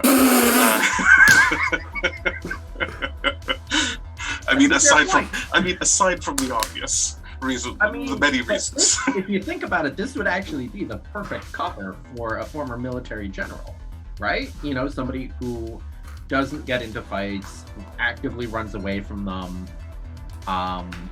is very deep into books and learning with the Galactic Society. It's actually a really good cover. Got my axe. Yeah. I have an issue with you claiming that I run away from fights. I say, lifting my cane and tapping my missing leg. Okay. And I will just keep walking. Obvious exception not included. You shaved our bacon, Gaiman. I mean, not Gaiman. Bro. You shaved our bacon. And I do appreciate that. So what's your MO here? How are you guys trying to track down this information? You tell me, because if this can be a tech thing, this can be a social thing, you just gotta tell me what you're doing and how. Yeah, I think just asking around would probably be the best, but, not like super like overtly like I'll give $5 for it. Not like that. Just basically, I assume that there are like eateries, diners, that kind of thing. Like bars, so whatever. this district, that's on me. I'll describe the district a little better. But yeah, there's 100%. Like this is the place where like this is the place where workers go when they're not working. When you're off the assembly line, there's food, there's drink, there's shops, there's casinos, there's like, this is sort of like the downtown area. It's kind of seedy. There's huge crowds everywhere, and most people are wearing sort of the same thing. They've got like very heavy duty, like sort of like, it's similar to the exosuits you have, but like they all have like their helmets off or like kind of tucked under, and it's sort of like relaxing, but everyone's sweating. It's hot down here. It's a mess. But yeah, there's 100% eateries, there's bars, whatever you're looking for, you're going to find here. Mm-hmm. This is where part of the whole anthropological thing comes in. I am going to look for the cleanest and / most popular looking street food cart specifically, because that's how you can really tell. that's the way directly to the middle of a society. Is what the street food is. Cool. I'm not going to make you roll to find a clean street food cart. We'll save the rolls for later. I said the cleanest. Yeah, oh yeah. No, I got you. And there are some nicer ones. There's one which has a little bit of a line, seems a little more popular, but seems definitely kept well. This seems to be being run by a just big, beefy human dude, and he's a couple other staff members. But you head there. Wait in your line. They seem to be serving up some sort of variation of like, you don't know, it looks like it would be like okonomiyaki, like that sort of like fried octopus thing, but there's no ocean on this planet, so you don't know exactly what it is, but you can't imagine it's like necessarily the most savory thing. But it seems popular, and you make your way over, and the guy at the front, the kind of head chef, who's again big burly guy with just huge mustache, one of those ones where you can't quite see his mouth through the mustache, says, "What do you want?" I just say, "We're new here. I'd like to try some. The most popular thing that you have." 2 of the special. Start frying things up. Actually, just one. Looks down at you just like with disdain. Then get out of it. I look at you generator don't embarrass me. He looks at you with disdain, realizes you're a Malleus, and goes, "Right. 1 of the special." Okay, happens all the time. Quick reminder for those, because I know we have some new viewers today. Malleus don't have mouths, they don't eat. They get sustenance through light and heat. 1 of the specials and some coal. Yes. So, while the whole thing is frying, I am keeping an actual eye on what's happening with the frying thing, more out of interest than anything else, because this is meat. But I am going to ask. Yeah. Oh, go ahead. I am going to ask them about like we're actually looking, for this guy, and have you heard of anybody who's heard of him? Apparently he's around here somewhere. So. Sort of,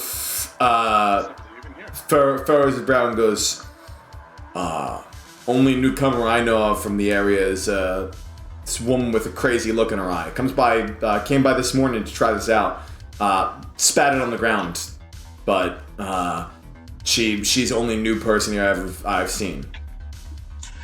So, if I was looking for someone who would be who knows this place well enough to be able to like to maybe show me around. Capper! He calls over. There's like someone walking away with a thing like in his mouth. And he goes, calls him back and goes, talk to these people. I need a cook. And he turns away and keeps working.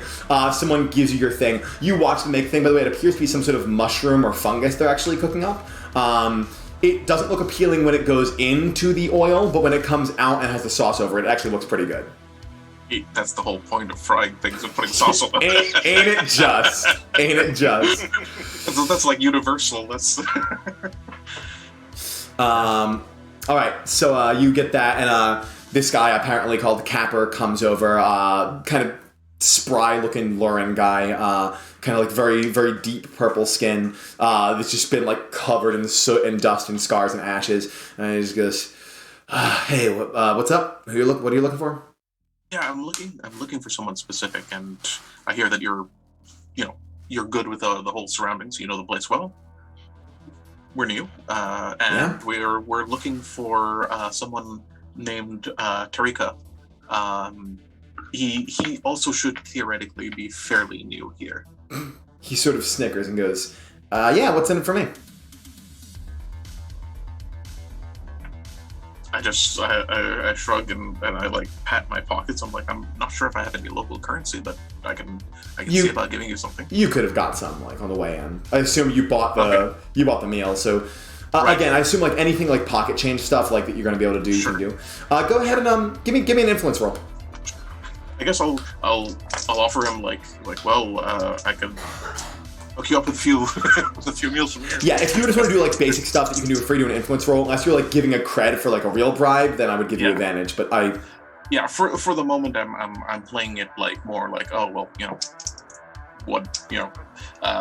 some minor like little bit of pocket change or whatever. For sure. Nope. That is a 6. Yep. Oh boy, off to a rousing start. Yes. He's going to sort of furrow his brow and be like, "Look, man, I get everything I need covered for me by the corporation. We work, we get paid, we get fed. Unless you got something better than that to offer, I'm afraid I gotta get back to it. I've only got a short break, and you're taking up my time." As he's saying all this, Hal just reaches in and pulls out a cred stick and just says, will a single cred do? I'm going to, with that in mind, row since no, this would be Halcyon. Halcyon, go ahead and roll your influence with advantage.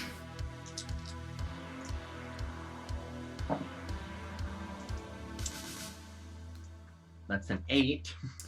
I think with a cred stick, he smirks and goes, "That's not nothing." All right.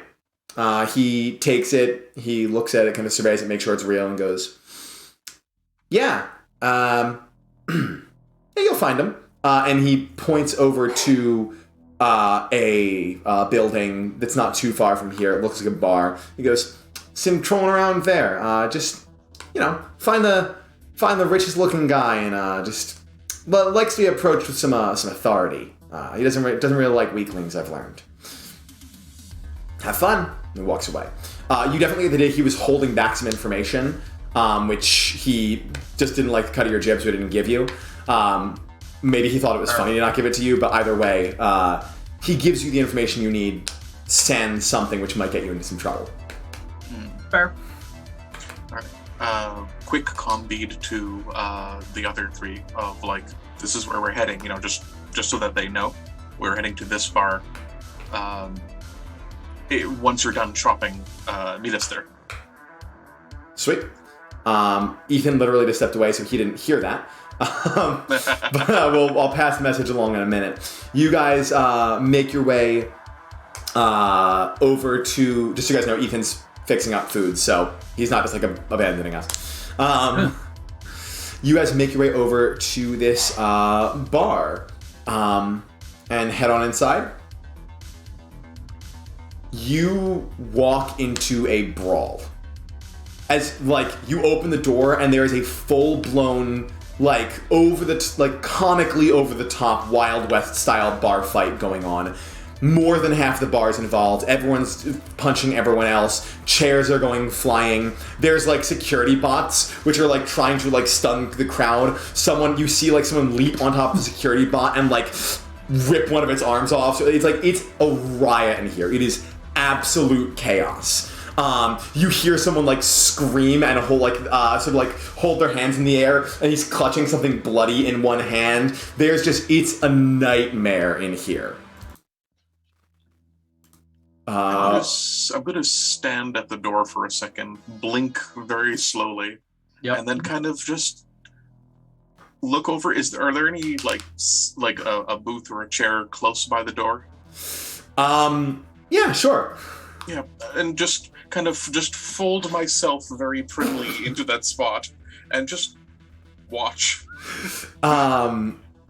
All right, you do that. I'm actually, as you guys settle... Cane across my lap kind of thing. As you settle in to try and find a safe spot during this bar fight, I'm going to cut away. Because I want to see what our shoppers are doing. Ethan, you got a message from Ro basically telling you his location and saying when you're done shopping, meet us there. And you are... I'll be exasperating VaTze, yes. VaTze just kind of caught up with you guys, and we just got sort of like a... Wait up, I'm coming.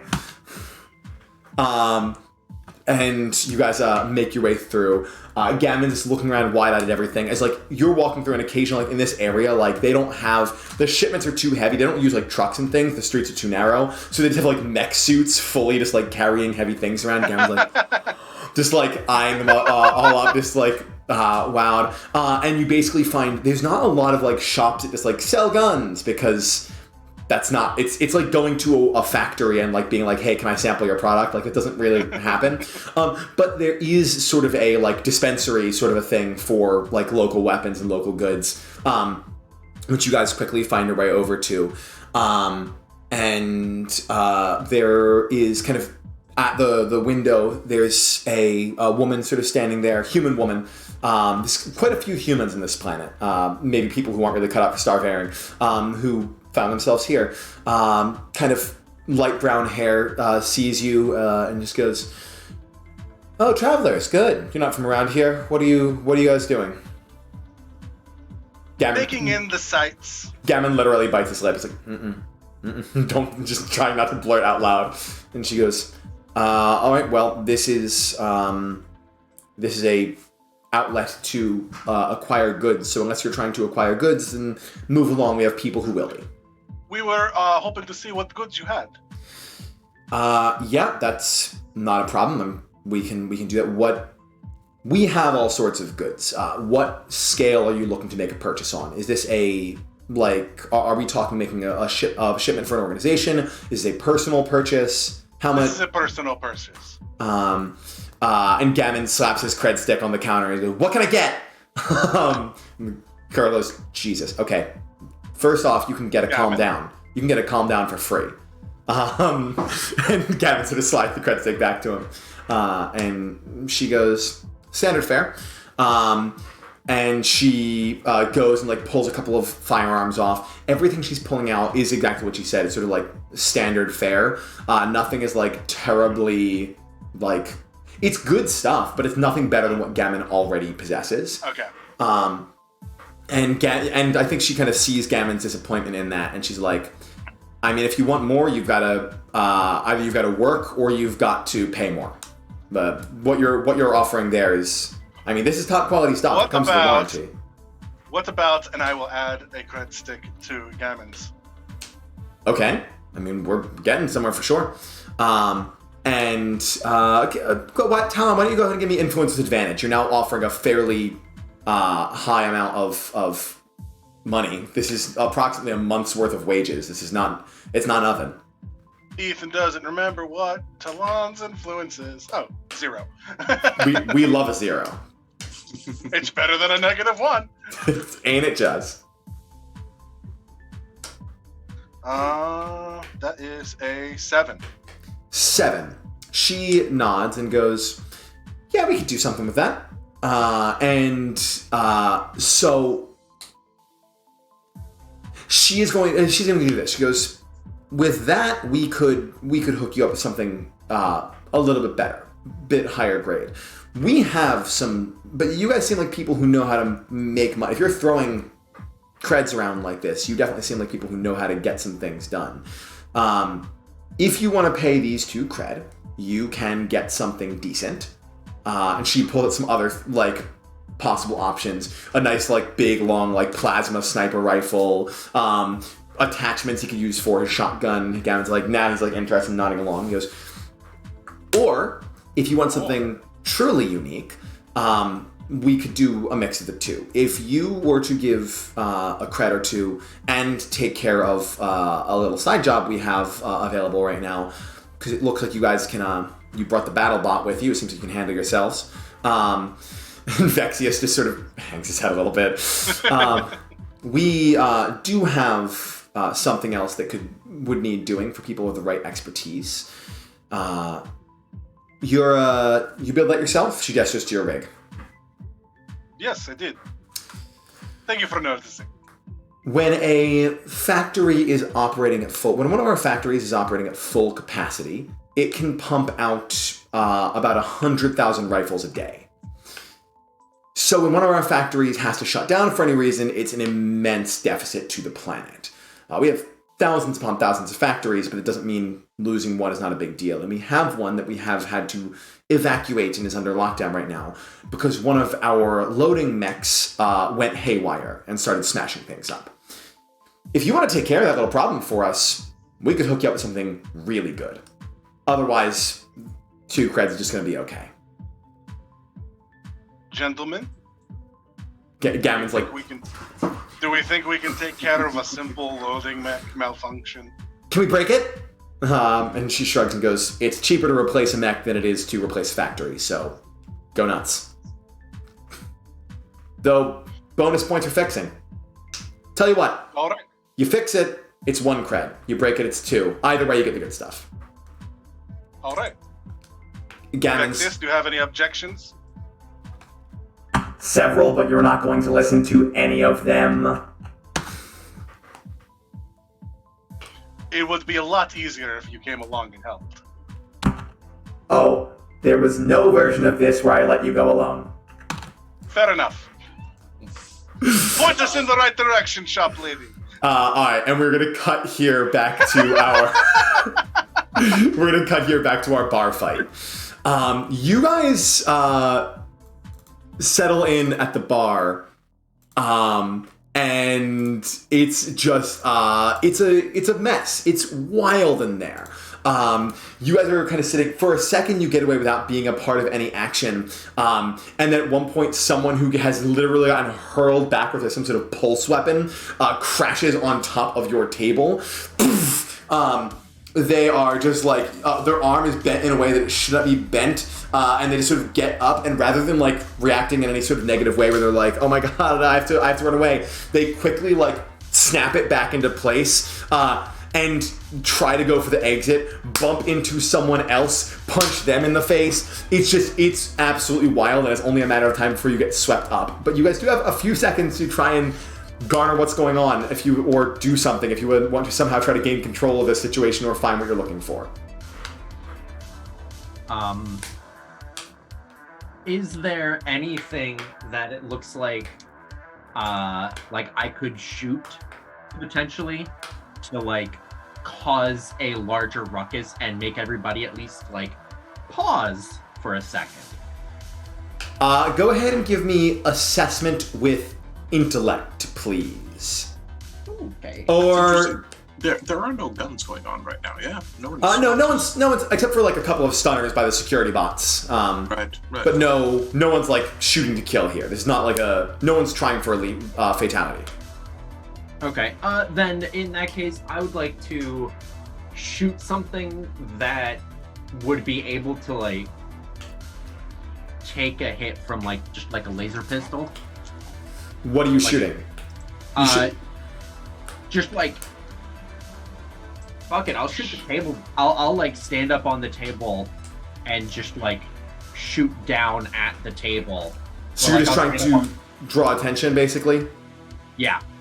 Okay, you're trying to do that, fire a gun in the middle of a bar fight to get everyone's attention. Got it. Go ahead. This is actually going to be, I'm going to call this expertise, because basically laser pistols are not that loud. You're basically trying to, like, it would have to be a quick mod to make a loud laser blast. So go ahead and roll plus expertise. Let's see what we got. Okay. Sean's giving me a look. We'll discuss it later. No, it's fine. It's fine. I'm more worried about the potential fallout of failure. Fantastic. Don't worry, I got an 11. Ooh! You quickly just like reroute some power, so it basically take the muffler off, like get rid of all that other stuff, and there's a huge ringing laser blast that echoes through the bar, and it has the exact effect you want. Everyone just stops and like looks over. One of the security bots, and a guy just drops because he just was looking at you and it's still fired.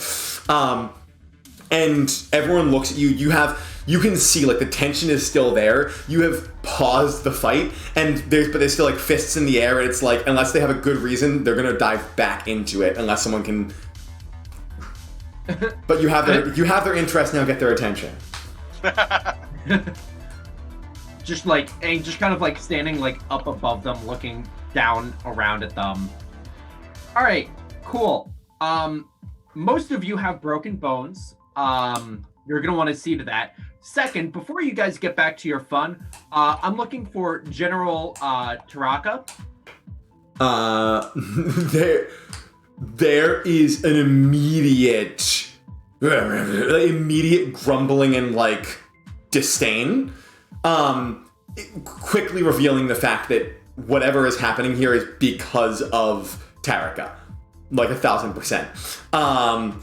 And that said, I do think on this victory, there is also a very quick, like, even if no one's intentionally doing it, the attention shifts as people look for and hone in on what's going on here. You see, there is sort of like next to the guy, you recognize the guy now with the blood on his hand, which people are sort of looking over to, who seems to be, you can see him now in the column, is holding what appears to be an eyeball. And since he is looking at you, you recognize in fact that it is his own eyeball because it's no longer in his socket. And he turns to look at the person next to him. Currently, like, sweaty and disheveled, with, like, what appears to be, like, a straight-up knife. Not a laser knife, not just a knife. In their hand is what appears to be a Torvani woman. The knife is not bloody. She doesn't seem to have stabbed anyone with it yet, but she's just like fighting stance. She herself has a couple of small, like, surface level wounds, and is wearing relatively like nice clothes that are poorly disguised with like other things kind of thrown over them to make herself look less important. But she is where the attention goes. Her big fish eyes is sort of like looking at you as you do that, and she just kind of flips the knife around to like a less defensive, more off. Like if it was up, she like flips it to like a down for stabbing, and makes a break as if like to get out. And the fight continues. Is she heading towards the door? She's trying to find another exit. She's not heading towards this door. You guys are right at the door. Because that's where Dan is, Halcyon's there too. I'm still sitting next to the door, so I would have loved to just pull the cane out. And Unless, Halcyon, would you have moved for doing this, or would you still be with Ro? No, I'd still be right next to Ro. Yeah, so she wouldn't run towards you. I'm confused. Then who is General Taraka? Is that the Torvani woman or the guy with missing an eyeball? It seems from the people's reactions that Taraka is the Torvani woman. Yeah. Okay. We were never told what. You were not told gender, species, anything like that. It's strange that the information that I got. I guess it remained neutral then. Yeah, it was always listed as like the general, and it's also possible that it's just that it's they/them pronouns because it was always referred to as either they, the General Tarika, things like that. So you don't really know exactly, but Fair enough. Cool. I'm just gonna shrug and say, Ro, if you can keep up, looks like we're running. I stand up on my walking stick and just say, you know that the two most educated people are the ones who are doing all the sweaty running around, while all the bruisers are shopping, right? cut to. No, we're not going to cut away just yet. We will cut in a second because it's delightful. But I do want to actually let you guys play in the space a bit longer. So we're. I'm used to this sort of running business, and just gonna head out the door after the general. Are you trying to follow her out the sideway or going at the front and cut her off somewhere else? Because you try to follow her, you have to cut through the now resumed bar fight. I would try to. I don't have the patience for trying to cut through a bar brawl today. I'm going around. Okay. I'm gonna walk after him like I can't follow you. You guys, that's true. I was gonna say you can, but it would be like you'd have to roll to like face adversity. This is clumsy at its finest, basically. A mechanic I don't think we've actually used yet. No, and it's one of the mechanics that is not returning. Right, perhaps We used it in the prison break when I messed with gravity. Yes, that is true. But that can easily just be called disadvantage, so that's what it is. You dart around. So Halcyon, you get there first because you're kind of running around to the side of the building. You round the building, and immediately there's a knife hurtling through the air towards you. What do you do? I'm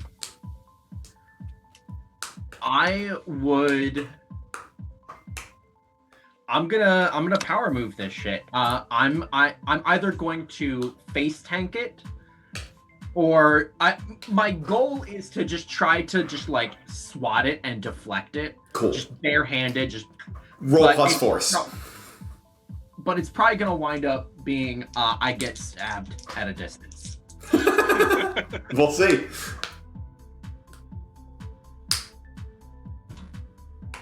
$13! Whoa!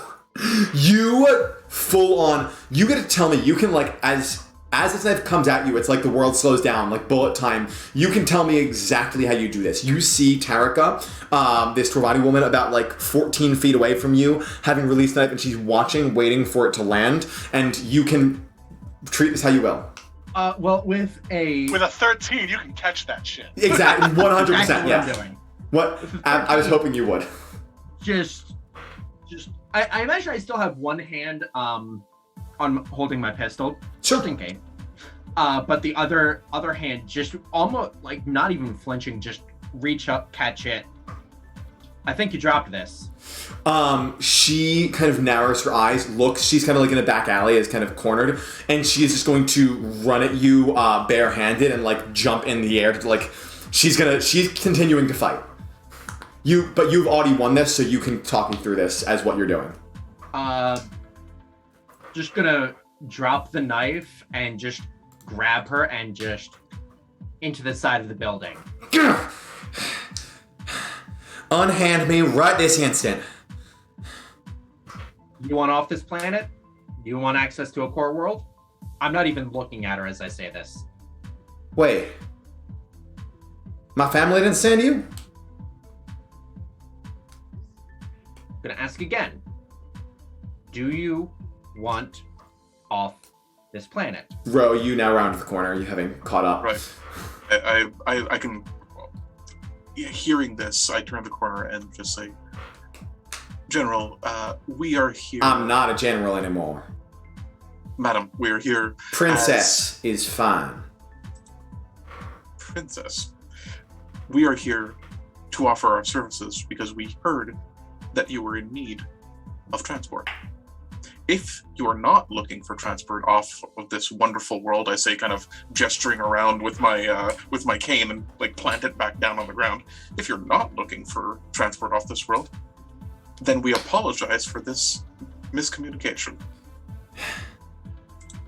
I'm the one who should be apologizing. Threw a knife at your compatriot here.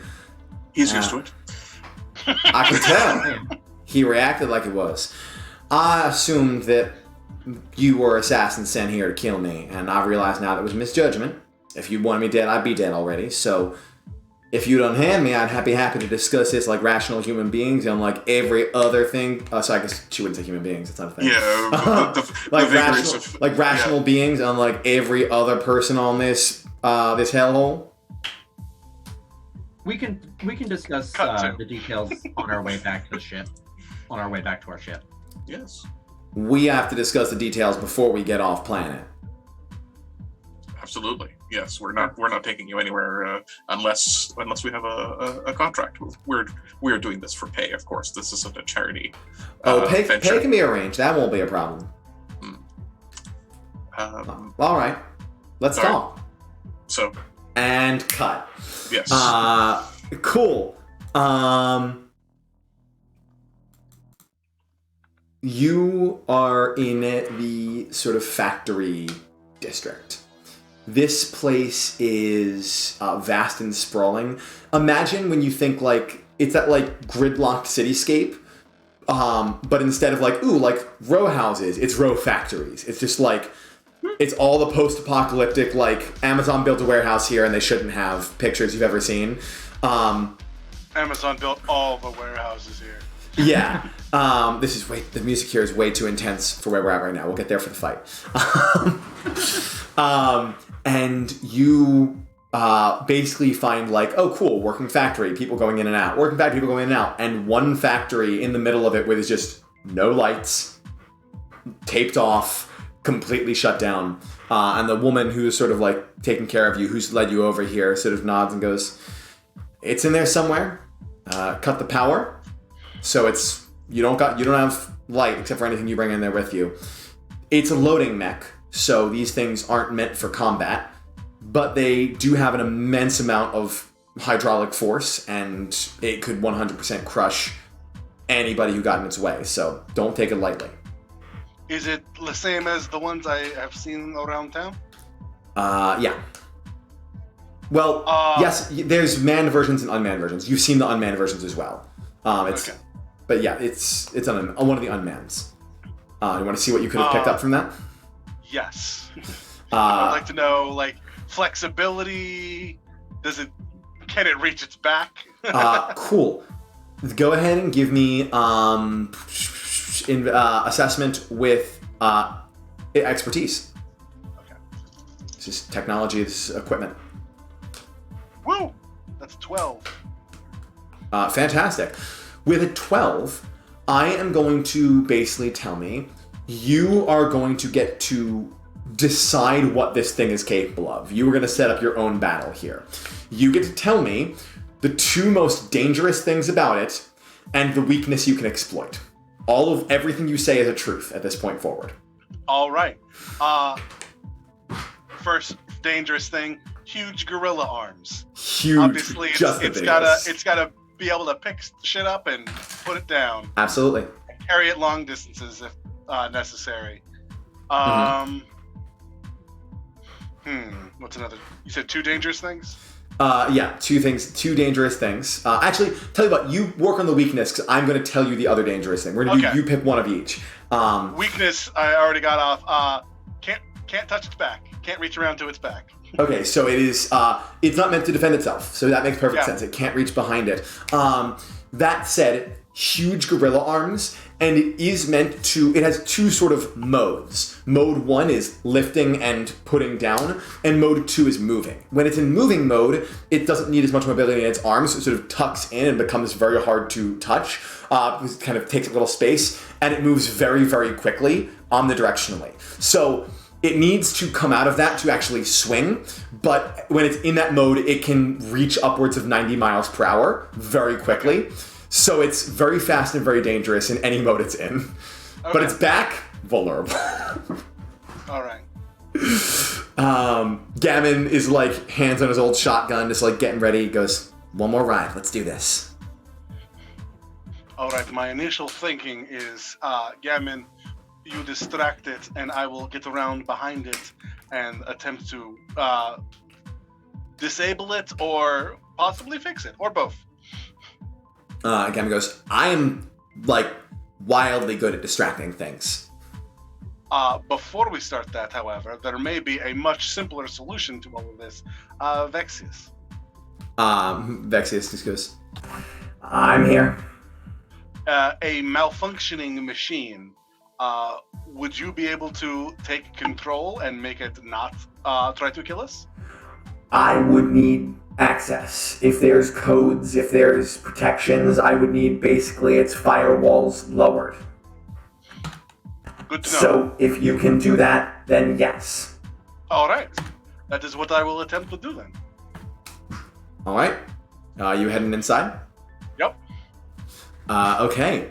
You open the door to the factory. It is pitch black. It is. I am a cat. Cat. That's true. God, I'm so mad at you.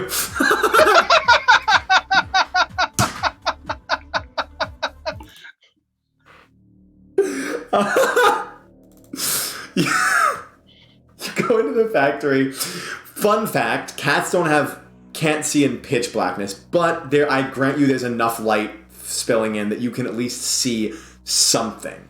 I will allow you to see, albeit not terribly well. That's fair. While you're in here. Sean and I are equal levels of desperation right now. I would like to defend Sean's creative work and say that the Calasty race is something I invented, not something in his system. This is my fault, not his. No, it was a pitch perfect dad joke where you don't know so if you should good. laugh or cry. It was so good. The timing and everything.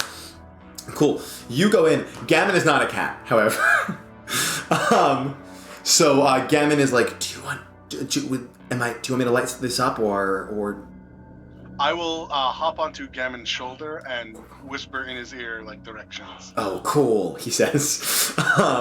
Cool. Can VaTze see? Because VaTze has robot eyes. VaTze sort of wheels to the front of the door and basically says, I'm going to stay back and offer covering fire if you need it, because I don't want to leave this suit until I am confident that it is safe to do so.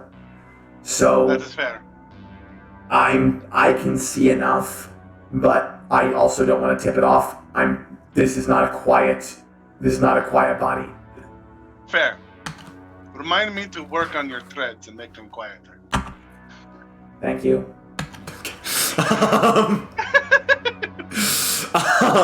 Cool. You go in and look around. This place is a nightmare of treadmills and like it's got like one of those things where it's like this. It's multi-layered. It's a multi-layered treadmill funhouse. It's just like, cool, it goes from this treadmill, and then a crane lifts it over to this one, and then from there it gets like dropped into this like pit of this like vat of something, and it's like all this different stuff, and like little parts and big parts. All the different like factory line stereotypes you can think of are in here. There's catwalks. It's the Joker could have been made by dropping into a vat from the height you have. Like there's so much to work with. So, what's your you don't see the mech right away. What's your play? Do I see any like way to turn the lights on in here? The light switch is right there, but the power has been cut to this place. Okay. So you would need to get to basically a like a breaker box or something where you can actually like work on the electricity, the actual mechanics of it. Okay.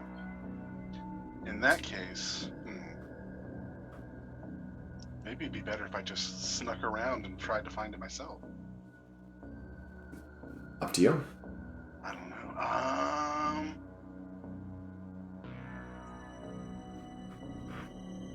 All right, Gammon. Here's the plan. Yeah. I'm going to be very sneaky. Okay. And try to find this thing. Okay. If you hear a lot of racket, turn on your flashlight and come find us. Hell yeah. All right. Okay. Go ahead as you sneak around. This is going to be roll assessment with finesse, please. Something I don't think we've done yet. We tend not to be very sneaky. We had to be a lot less subtle than that. Usually for stealth, Talon just vanishes. Yeah. And lets us do all the work about actually finding out about things, and then shows up when he's needed. How we Shows do? up and does awesome shit. How we do? Well, yeah. That's a 7. 7. Cool. So on a 7, I'm going to say you find what you're looking for, and you're going to be in some danger, but you're going to have a chance to defend yourself from said danger. You find it finds you. Walking through this place, you are kind of like staying a bit higher up in hopes that maybe this big, bulky, heavy thing will be lower to the ground. And you kind of are looking around, and it's that moment of like, that's a weird looking box, and you realize it's in its like move mode, and you just see its eye kind of like light up as this almost like searchlight looking light just kind of shines on you, and you just hear Loading! And it zooms at you. What do you do? How tall is it? This form. In this form, even while it's loading, I would say it's still a good like 7 feet. This thing is like a big boy. I would like to attempt to jump over it. So you've got grav control, so this is another finesse. This is gonna be face adversity with finesse, please. That's better.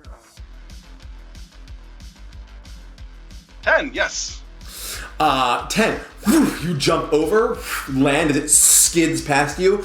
It crashes into something. You hear, "I'm coming!" And Gavin comes running in because it's smashing into the thing. It's a big racket. It whirls on you, arms out, and just sort of faces you down. And it says, Product has been removed from treadmill. Remedy! and it starts. What did it say? Sorry. Product has been removed from treadmill. Remedy. Okay. And it comes over to you to try and grab you. Gammon is making his way over, but it'll be a minute. You sort of got it on, you know its weakness, and it smashed into a thing. Whatever you do next, you have advantage. Okay.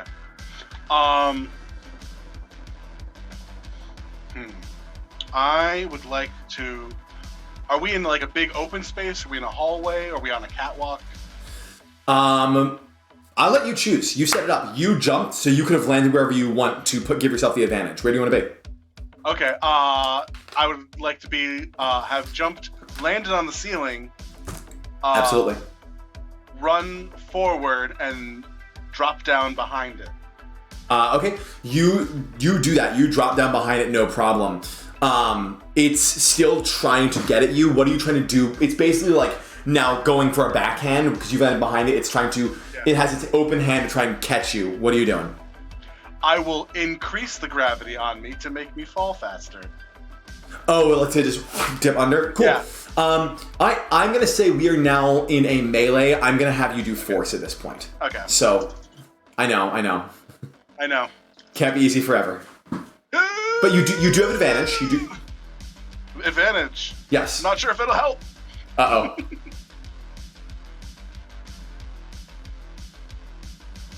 It's not. That's a 3. 3 with advantage? What is your force -1? With advantage, it made -1. With advantage, I rolled 2 2s instead of a 2 and a 1. That would have been a 6, even if it were finesse. Yeah. Yeah, that was destined to be a You drop down, you turn the gravity up, and it just like immediately adjusts with reflexes you weren't expecting, and it's one massive mech hand slams into you and like wraps around you all in one move. Its hand is pretty much the size of your body. These huge gorilla arms that you decided on. So it's just like a little cat head popping up from like the top of this as it starts to squeeze. Your gun arm snaps off of the suit, and I need you to brace for impact. Okay. I know this is very dire, but I couldn't help but imagining a squeeze toy sound. It's like the cat eyes just kind of bulging slightly. Brace.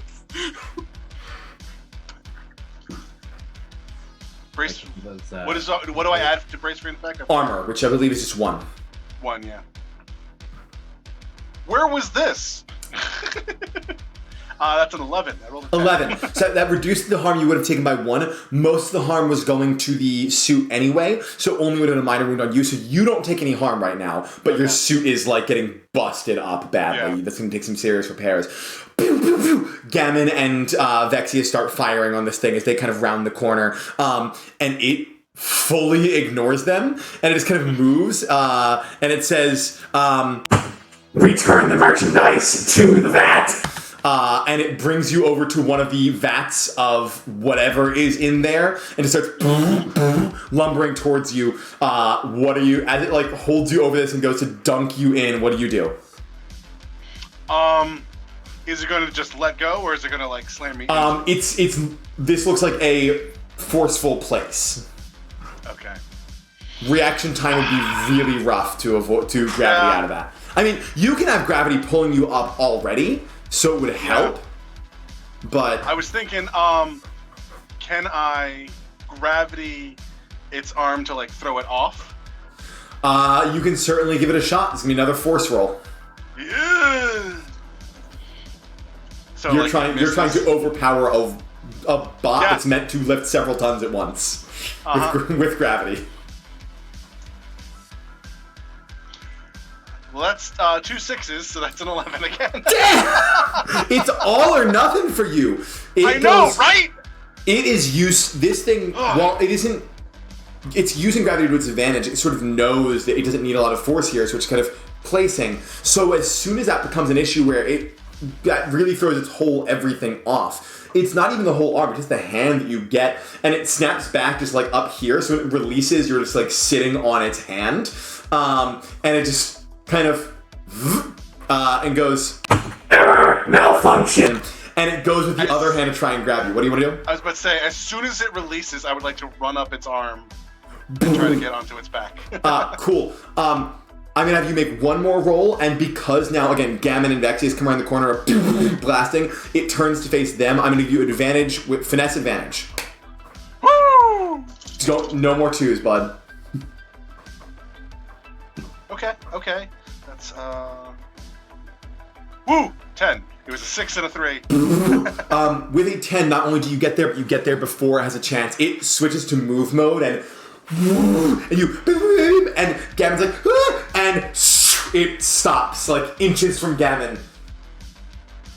I did it! And... That was so stressful. I was gonna get crushed. And VaTze goes in and starts doing some rewiring as you shut the thing down from behind. Cool. That was maybe the tightest fight scene we've ever had. We go back to you guys and your princess, Princess Taraka, who is walking with you. You're just taking her back to the class 1? Yes. Okay. You're kind of on your way back.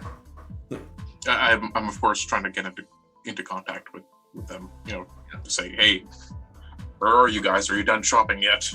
That message came through like while you were like about to get dunked into the vat. Just a minute. And then like a minute later, you get the message from VaTze. I guess from Gammon gets to you as well. Just like, we're good. We're almost done shopping. We'll be there. Meet us at the ship then, I guess. Okay.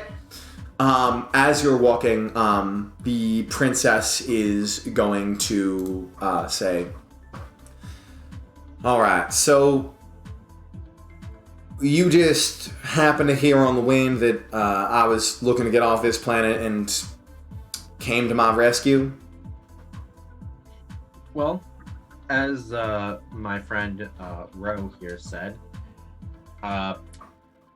we're looking to get paid for it. I realize that. Most people are. I mean, beyond that, Hal's just gonna kind of turn to Ro and shrug and be like, I guess it is kind of just an altruistic thing. Ro waves off that idea. We're looking to go to one of the core worlds ourselves, but in order to make the trip break worthwhile. even to make it worthwhile. We were looking for anyone who was able to pay for a trip to the core worlds, and we heard rumors that you were in the area and that you were looking, and did a little bit of research, and we figured that you would be a good candidate as a passenger. Well, you're almost right. The good news is, you're right, I do want to get to the core world. I got to get to some sort of civilization so I can start making some headway on my family. The war they're waging over in their system is pointless and cruel, but I couldn't change that on my own. With some help and some influence, with some connections I can make in the core world, I may be able to actually turn things around out there and save a lot of innocent lives. Only problem being that they knew I'd go up to something. They couldn't just kill me because it would look bad for them, but they can send people to make sure I stay here, which is who I thought you were. If I try to leave this planet, there's going to be people who come after me who try to stop me, and that's going to be heat on your tail that I don't want on your tail without you knowing about it. Appreciate the heads up. Yes, that's sadly not unexpected, but Yeah. You do seem to be able to handle yourselves. well, I don't know about if we're up against. It depends on what we're up against. I'm afraid I don't know exactly what you're up against. My family doesn't think terribly highly of me, so I doubt they sent a whole armada, but I wouldn't be surprised if there were a couple of specialists out there just waiting for a chance to gun down a ship I boarded.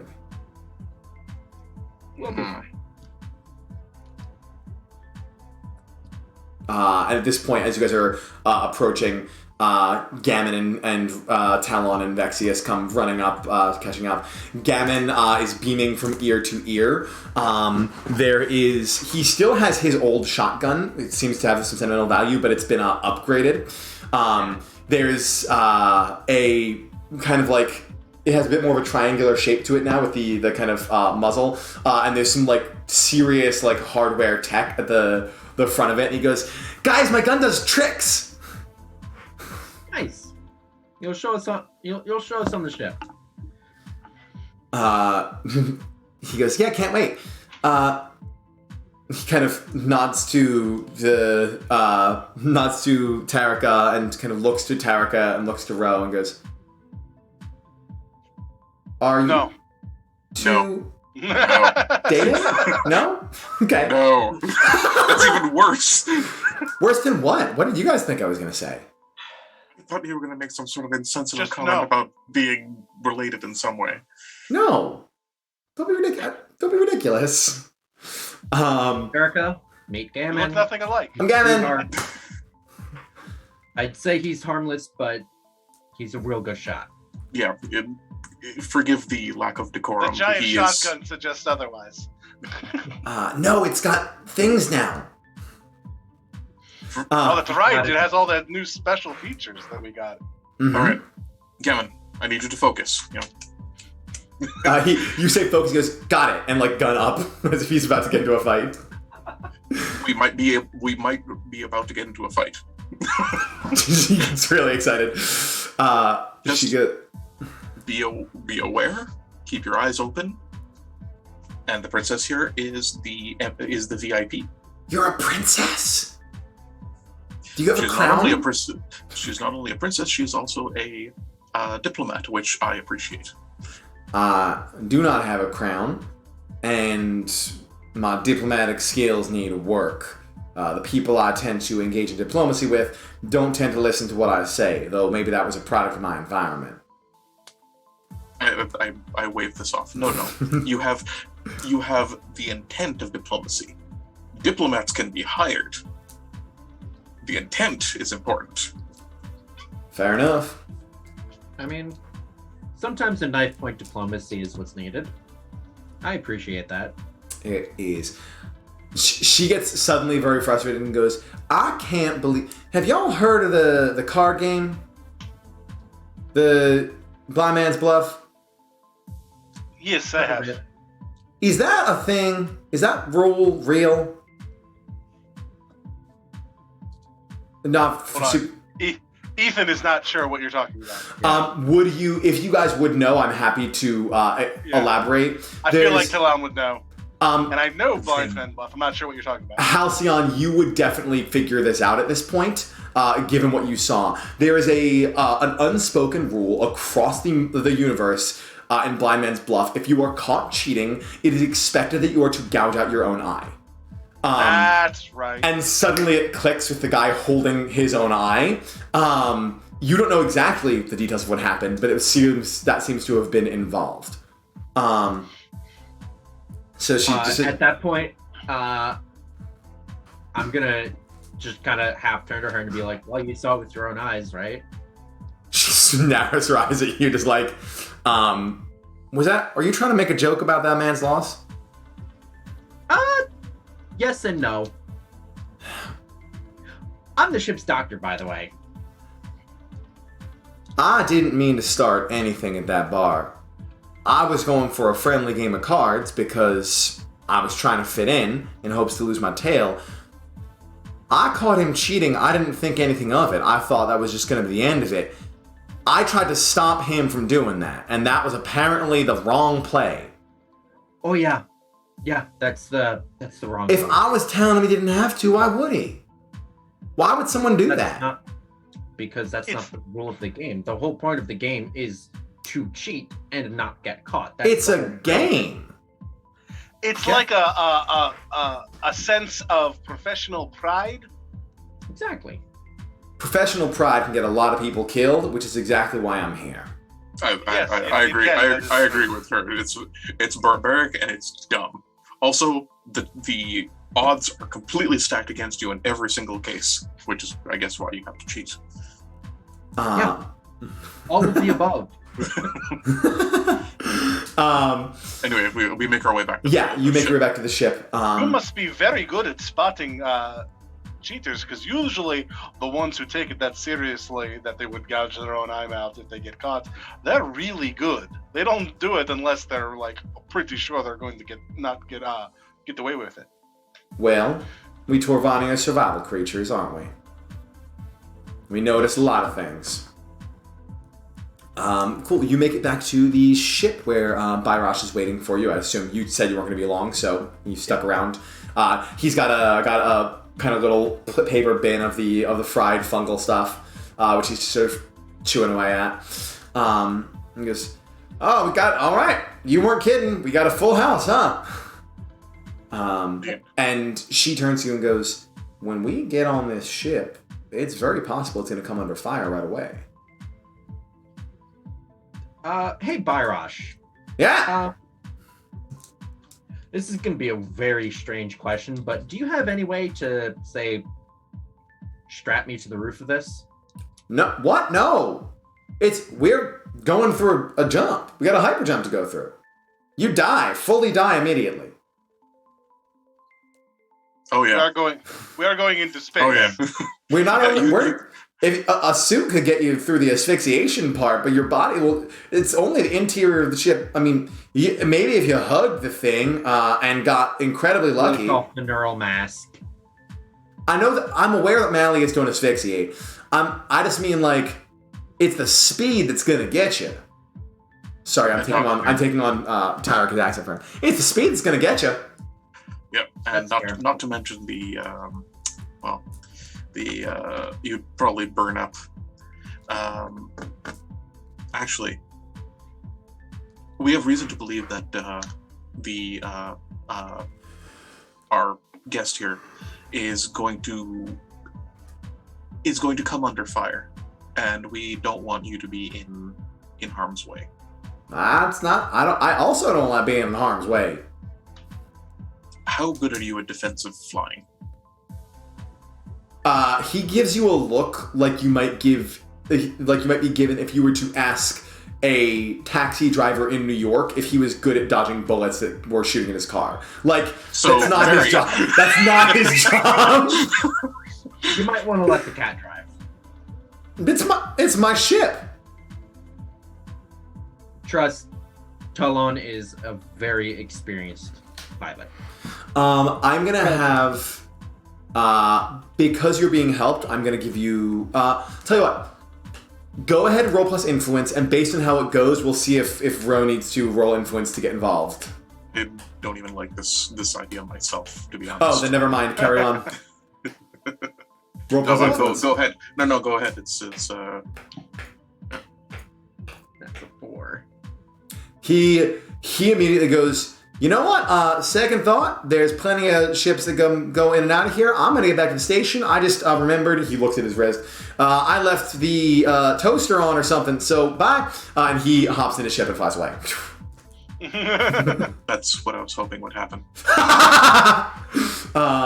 She goes, yeah, that's not really we weren't, that wasn't not going to be a safe situation. To be fair, Wait for it. Just stay in the thing and watch the ship leave. Ooh, cool. And specifically, keep an eye out for who's keeping an eye on leaving ships. That shouldn't be. Those are two different things to be watching. Right. I'm delegating that opportunity. Cool. Who wants to watch what? I'll watch out for who's watching, I guess. Yeah. All right, Talon, go ahead and give me assessment with intellect. And if someone else wants to do the same to watch space, you may do. Ro, do you want to watch the space? This was your idea. Yes. Yeah, I'll do that. Go nuts. I got a 12. We love a 12. Sure do. That is a 10. A 10? Wow, 10 Yes. and 12. Fantastic. Between the two of you, there's not a lot you don't know. The ship is not gunned down.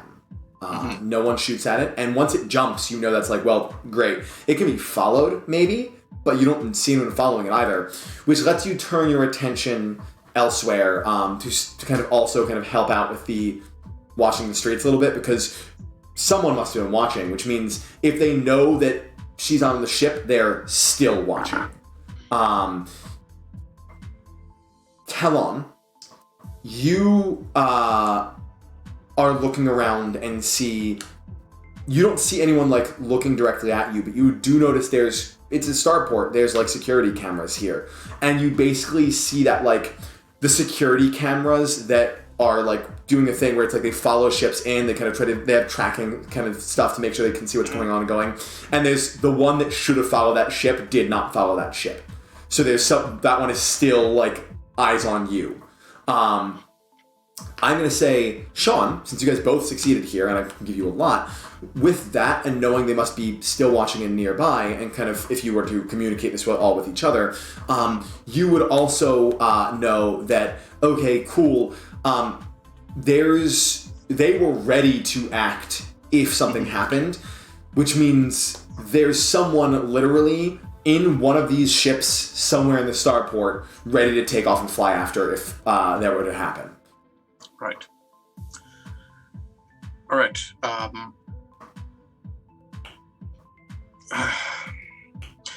Are either of you two good at stealth? You're kidding, right? Look to Talon. Are you good at getting other people in and out of places? Is my That's question. less so much. That's what I I am figured. very small. You Yeah. all are tall, lumbering jackasses. Fair. Wow, okay. I'm so regretting in my decision of what species to make Tarika, just not making her a Kalasti princess. That would have been dope. The big, what are those? The Himalayan cats, the big fur ones. big, huge fur.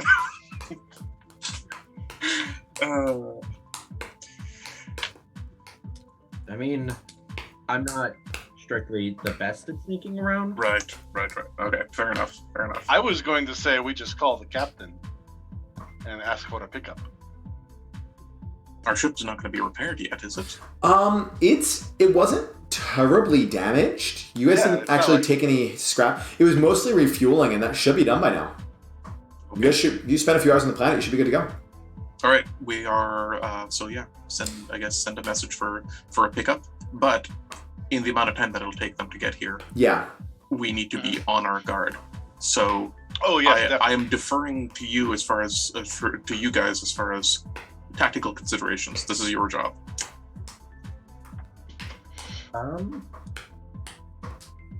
Well, place that anybody would expect the princess here to go back to is that bar brawl.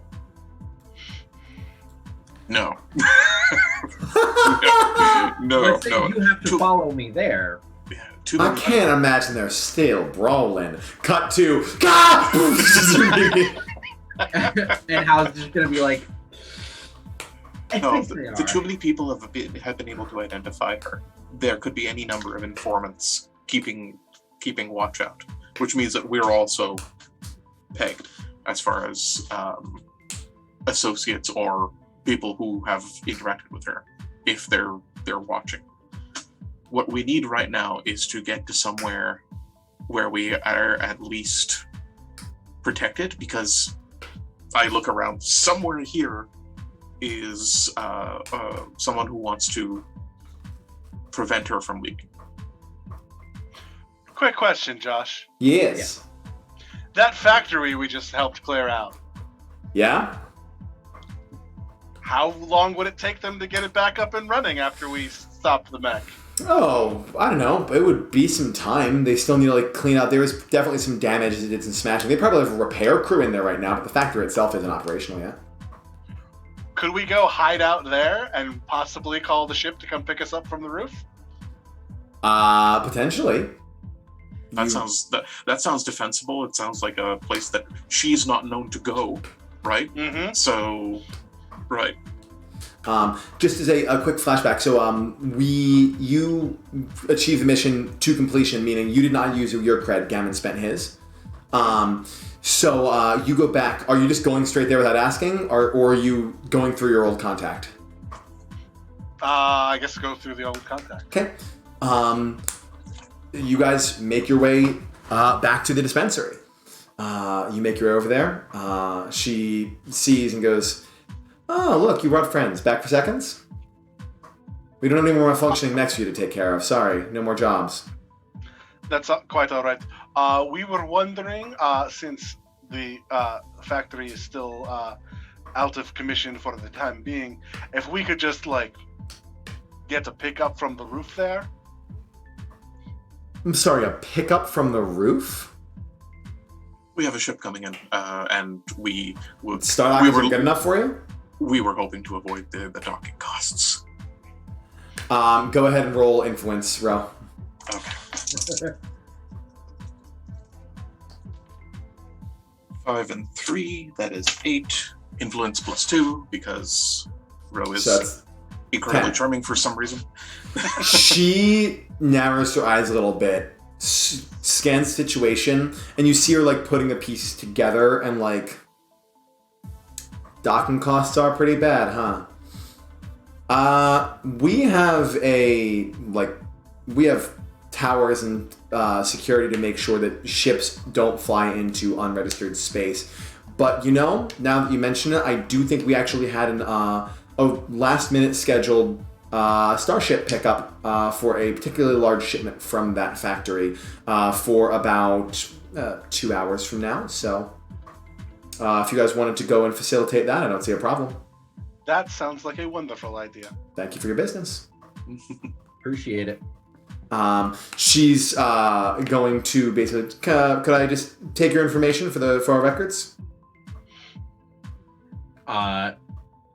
Hal is just gonna put a cred down and say, "This just for it to be clear, this is basically her saying in case I need some 50 people, I'm gonna call on you for a task. Can I do that?"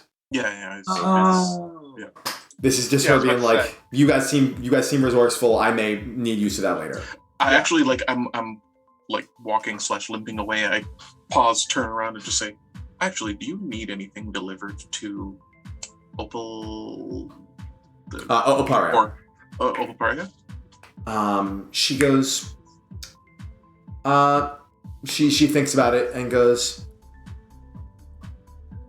Not personally. I know some people there, but I appreciate the offer. But all right. If you stick around, it was a thought. If you stick around in the Opal sector, I might be in touch. You guys seem like you are good at doing things under the radar and doing them well. And right now, I don't need anything, but you never know. All right, we'll contact the Freya. Will do. So, sounds good. Yep. And you guys head over there. Yep. You clamber up onto the roof, I say clamber. You make your way up to the roof. This tall factory. You're sort of sitting there waiting. And are you doing anything to try and like mask your retreat there, or are you just walking there? And what's your play here? I would have said we were like, keeping an eye out. Trying to not be tailed back. Yeah, we follow Talon. He's been through here before. B, he knows his way around sneakily. Cool. We try to, follow as best we can. Talon, you are trying to stealth the whole group basically right now. So I'm gonna have you roll finesse with disadvantage as you try to make your way through without being noticed with everybody.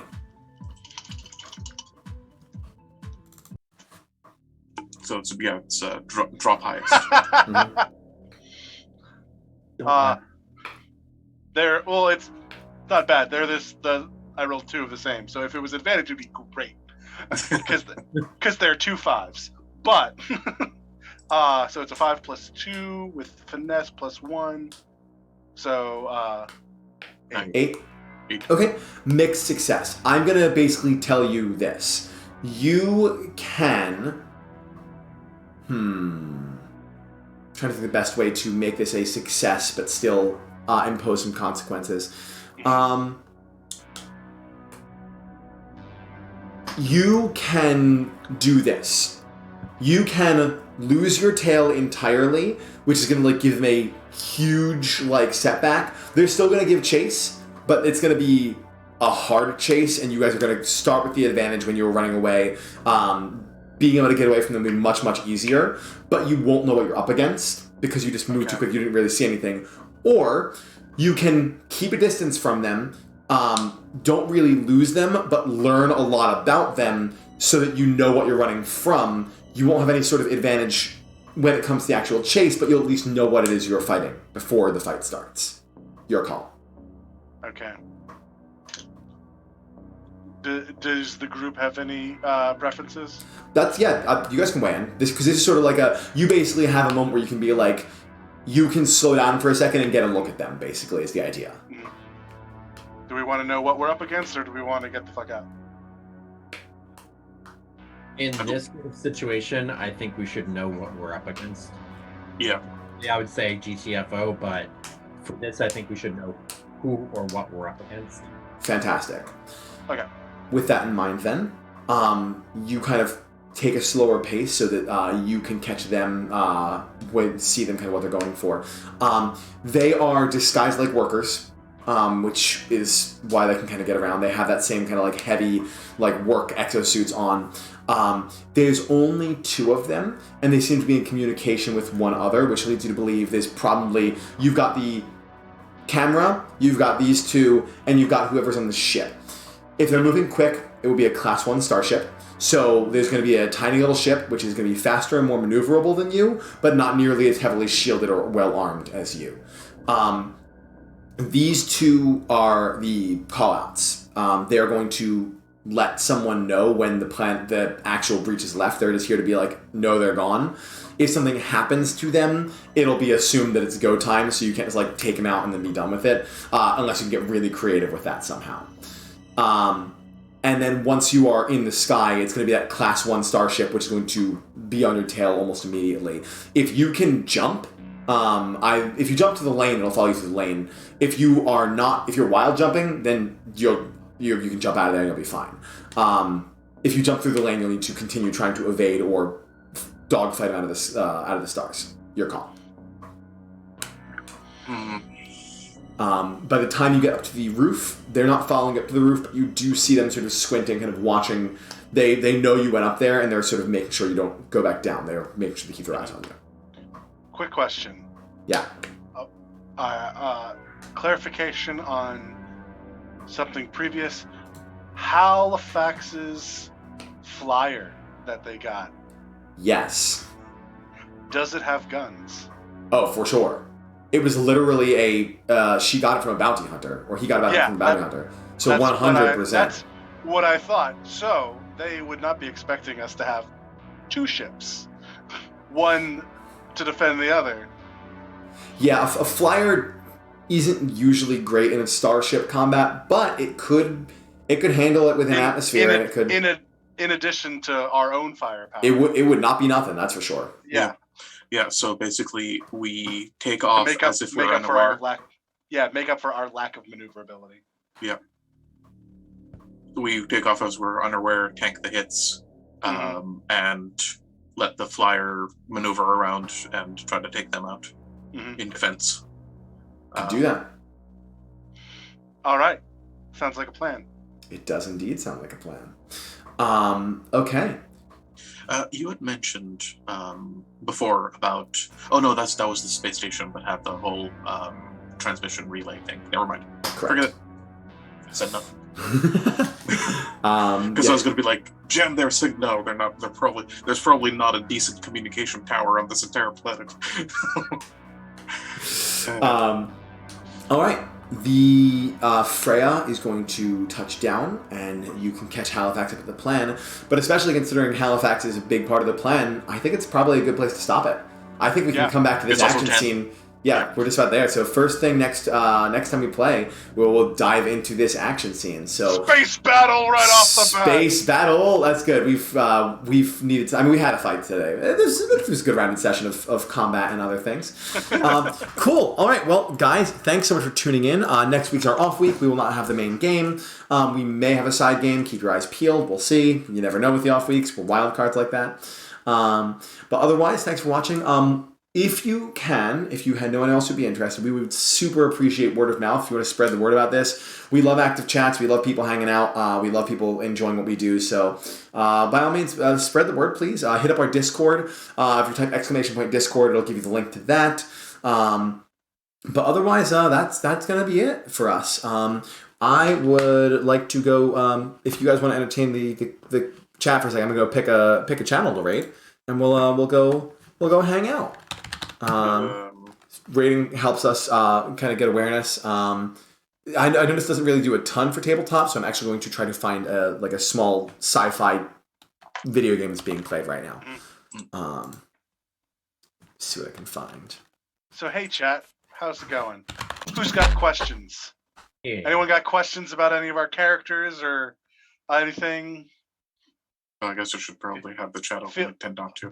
Or any questions you want to ask about, like mechanics wise, that Sean might be able to answer. Oh God! Whatever the question is, I'm sorry. I'll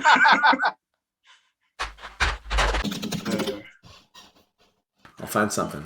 But seriously, actually, let me give a quick link because. Can we describe our characters? Yes, we can, Bree. Yes, Wonderful. Who wants to go first? So I am playing Halcyon. I am a Malleus, and Malleus are the kind of like I almost want to say like astral beings, in the sense that they are kind of born from the stars.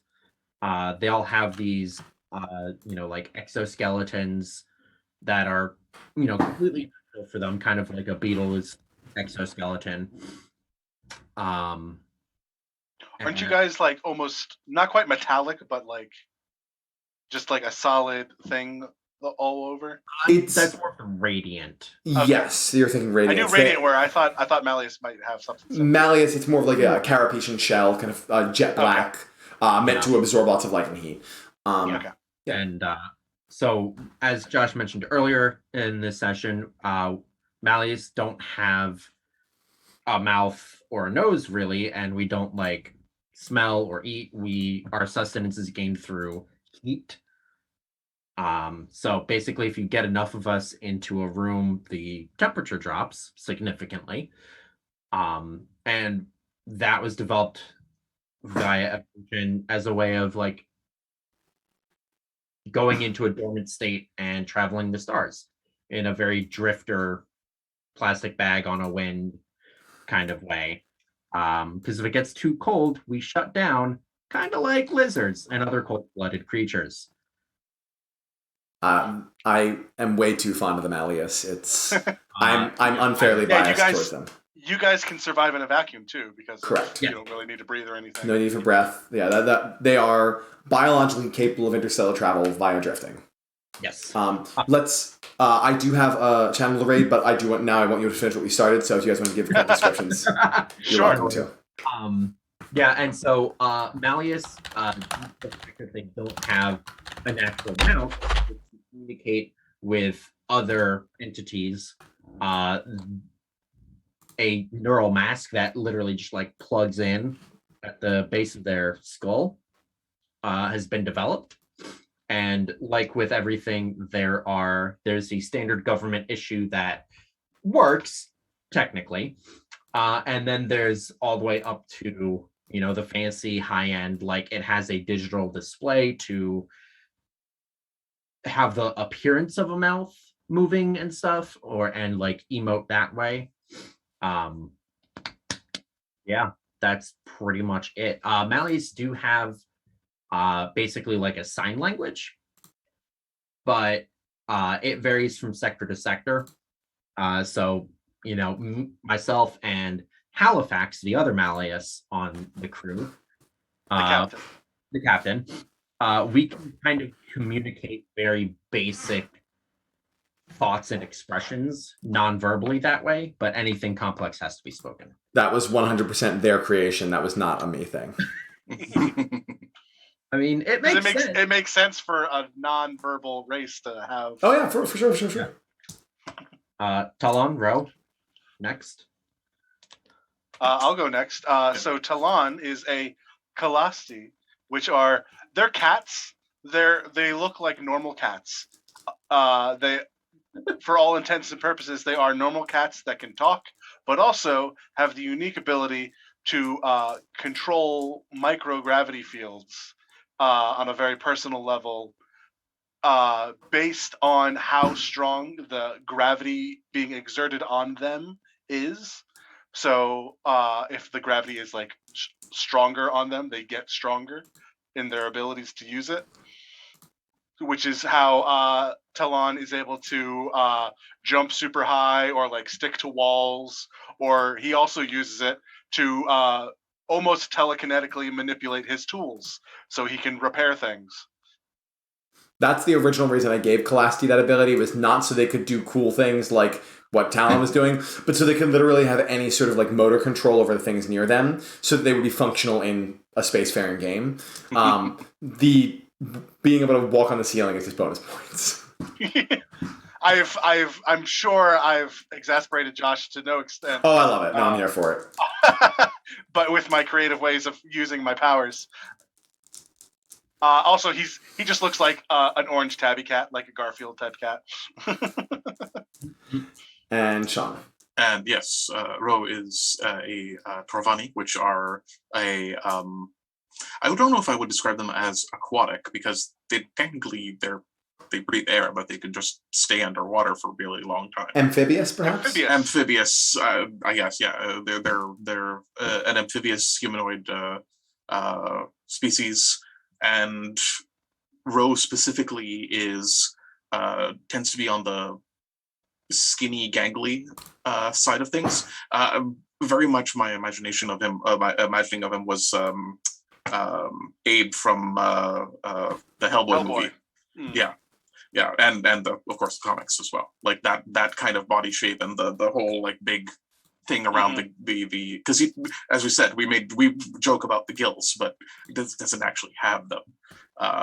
But it's so that's pretty much it. They don't have any cool powers. They're humanoids. They can hold their breath for a very long time. They can hold their breath for a very long time, but they still suffer from explosive decompression. So, yeah.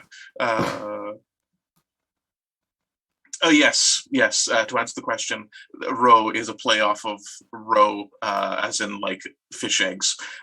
Yeah, that was the joke. Plus, it's also a Greek the Greek symbol, which because he's a like xenoanthropologist. I'm waiting for the day when we get to like a situation where you guys are like stranded in like a survival scenario and suddenly Ro becomes the most capable one, because Torvani are, like the princess mentioned, Torvani are a survivalist species. It's kind of their like thing. So like when lost with nothing, they are like, cool, we've got this now. Like this is us. When push comes to shove. Yeah, in fact, since Ro is a academic explorer, one of the skills that I chose was survival. In any bad situation, I can scrounge up food, water, medicine, shelter. It's basically, okay, we've got nothing, here's what we can do with it, right? So I kind of built along that idea of a Torvani would probably make a good set foot on a planet first kind of thing, because they're at least good at adapting and overcoming hardships to survive there. So that's why I made this kind of like guy who wanted to go out and actually experience these other weird worlds, and join the crew because of that. And that was it. All right, well, that was fun. Bree, welcome. Thanks for hanging out with us, and for everyone else who hung out and watched today, thank you as well. Only because someone mentioned about Ro's name. If anyone can figure out what Talon's name is a reference to, gosh, if they will get like, so many brownie points from me. If only you didn't have a regular. Well, no, it is a legit reference. Oh, there's an actual like secret reference, not just a Talon like a cat has talons. It's not just Talon like a cat, though. That is part of it, but there is an actual. It is a reference to an actual sci-fi thing. Interesting. Okay, no, I won't give any spoilers though, because I'm pretty sure I figured it out, but I'm not going to spoil it. I couldn't find any good sci-fi games, so we're actually going to just rate a good friend of the channel. He raids us all the time, so we're going to give that to him in turn. This is my good friend Dishwater Sponge. He's a delightful human being. I play D&D with him once a week as well, so we are going to go chime in there. All right, guys, thanks so much for hanging out with us, and I will see you all in 2 weeks. Bye-bye. Bye. Now we wave awkwardly until the raid kicks. Yay! Oh, last thing. I'm going to post a quick link to the Dropbox for Uncharted Worlds 2 playtesty thing. If you want to take a look. If you don't, that's fine. Yes, we are currently running in a weird hybrid of Uncharted Worlds and Uncharted Worlds 2. Uncharted Worlds 2, we are hoping to switch more to in time, so keep your eyes peeled. Cool. Thank you so much, Sean. And thanks, everyone, and goodbye. Bye, everyone. Bye. Awkward waving.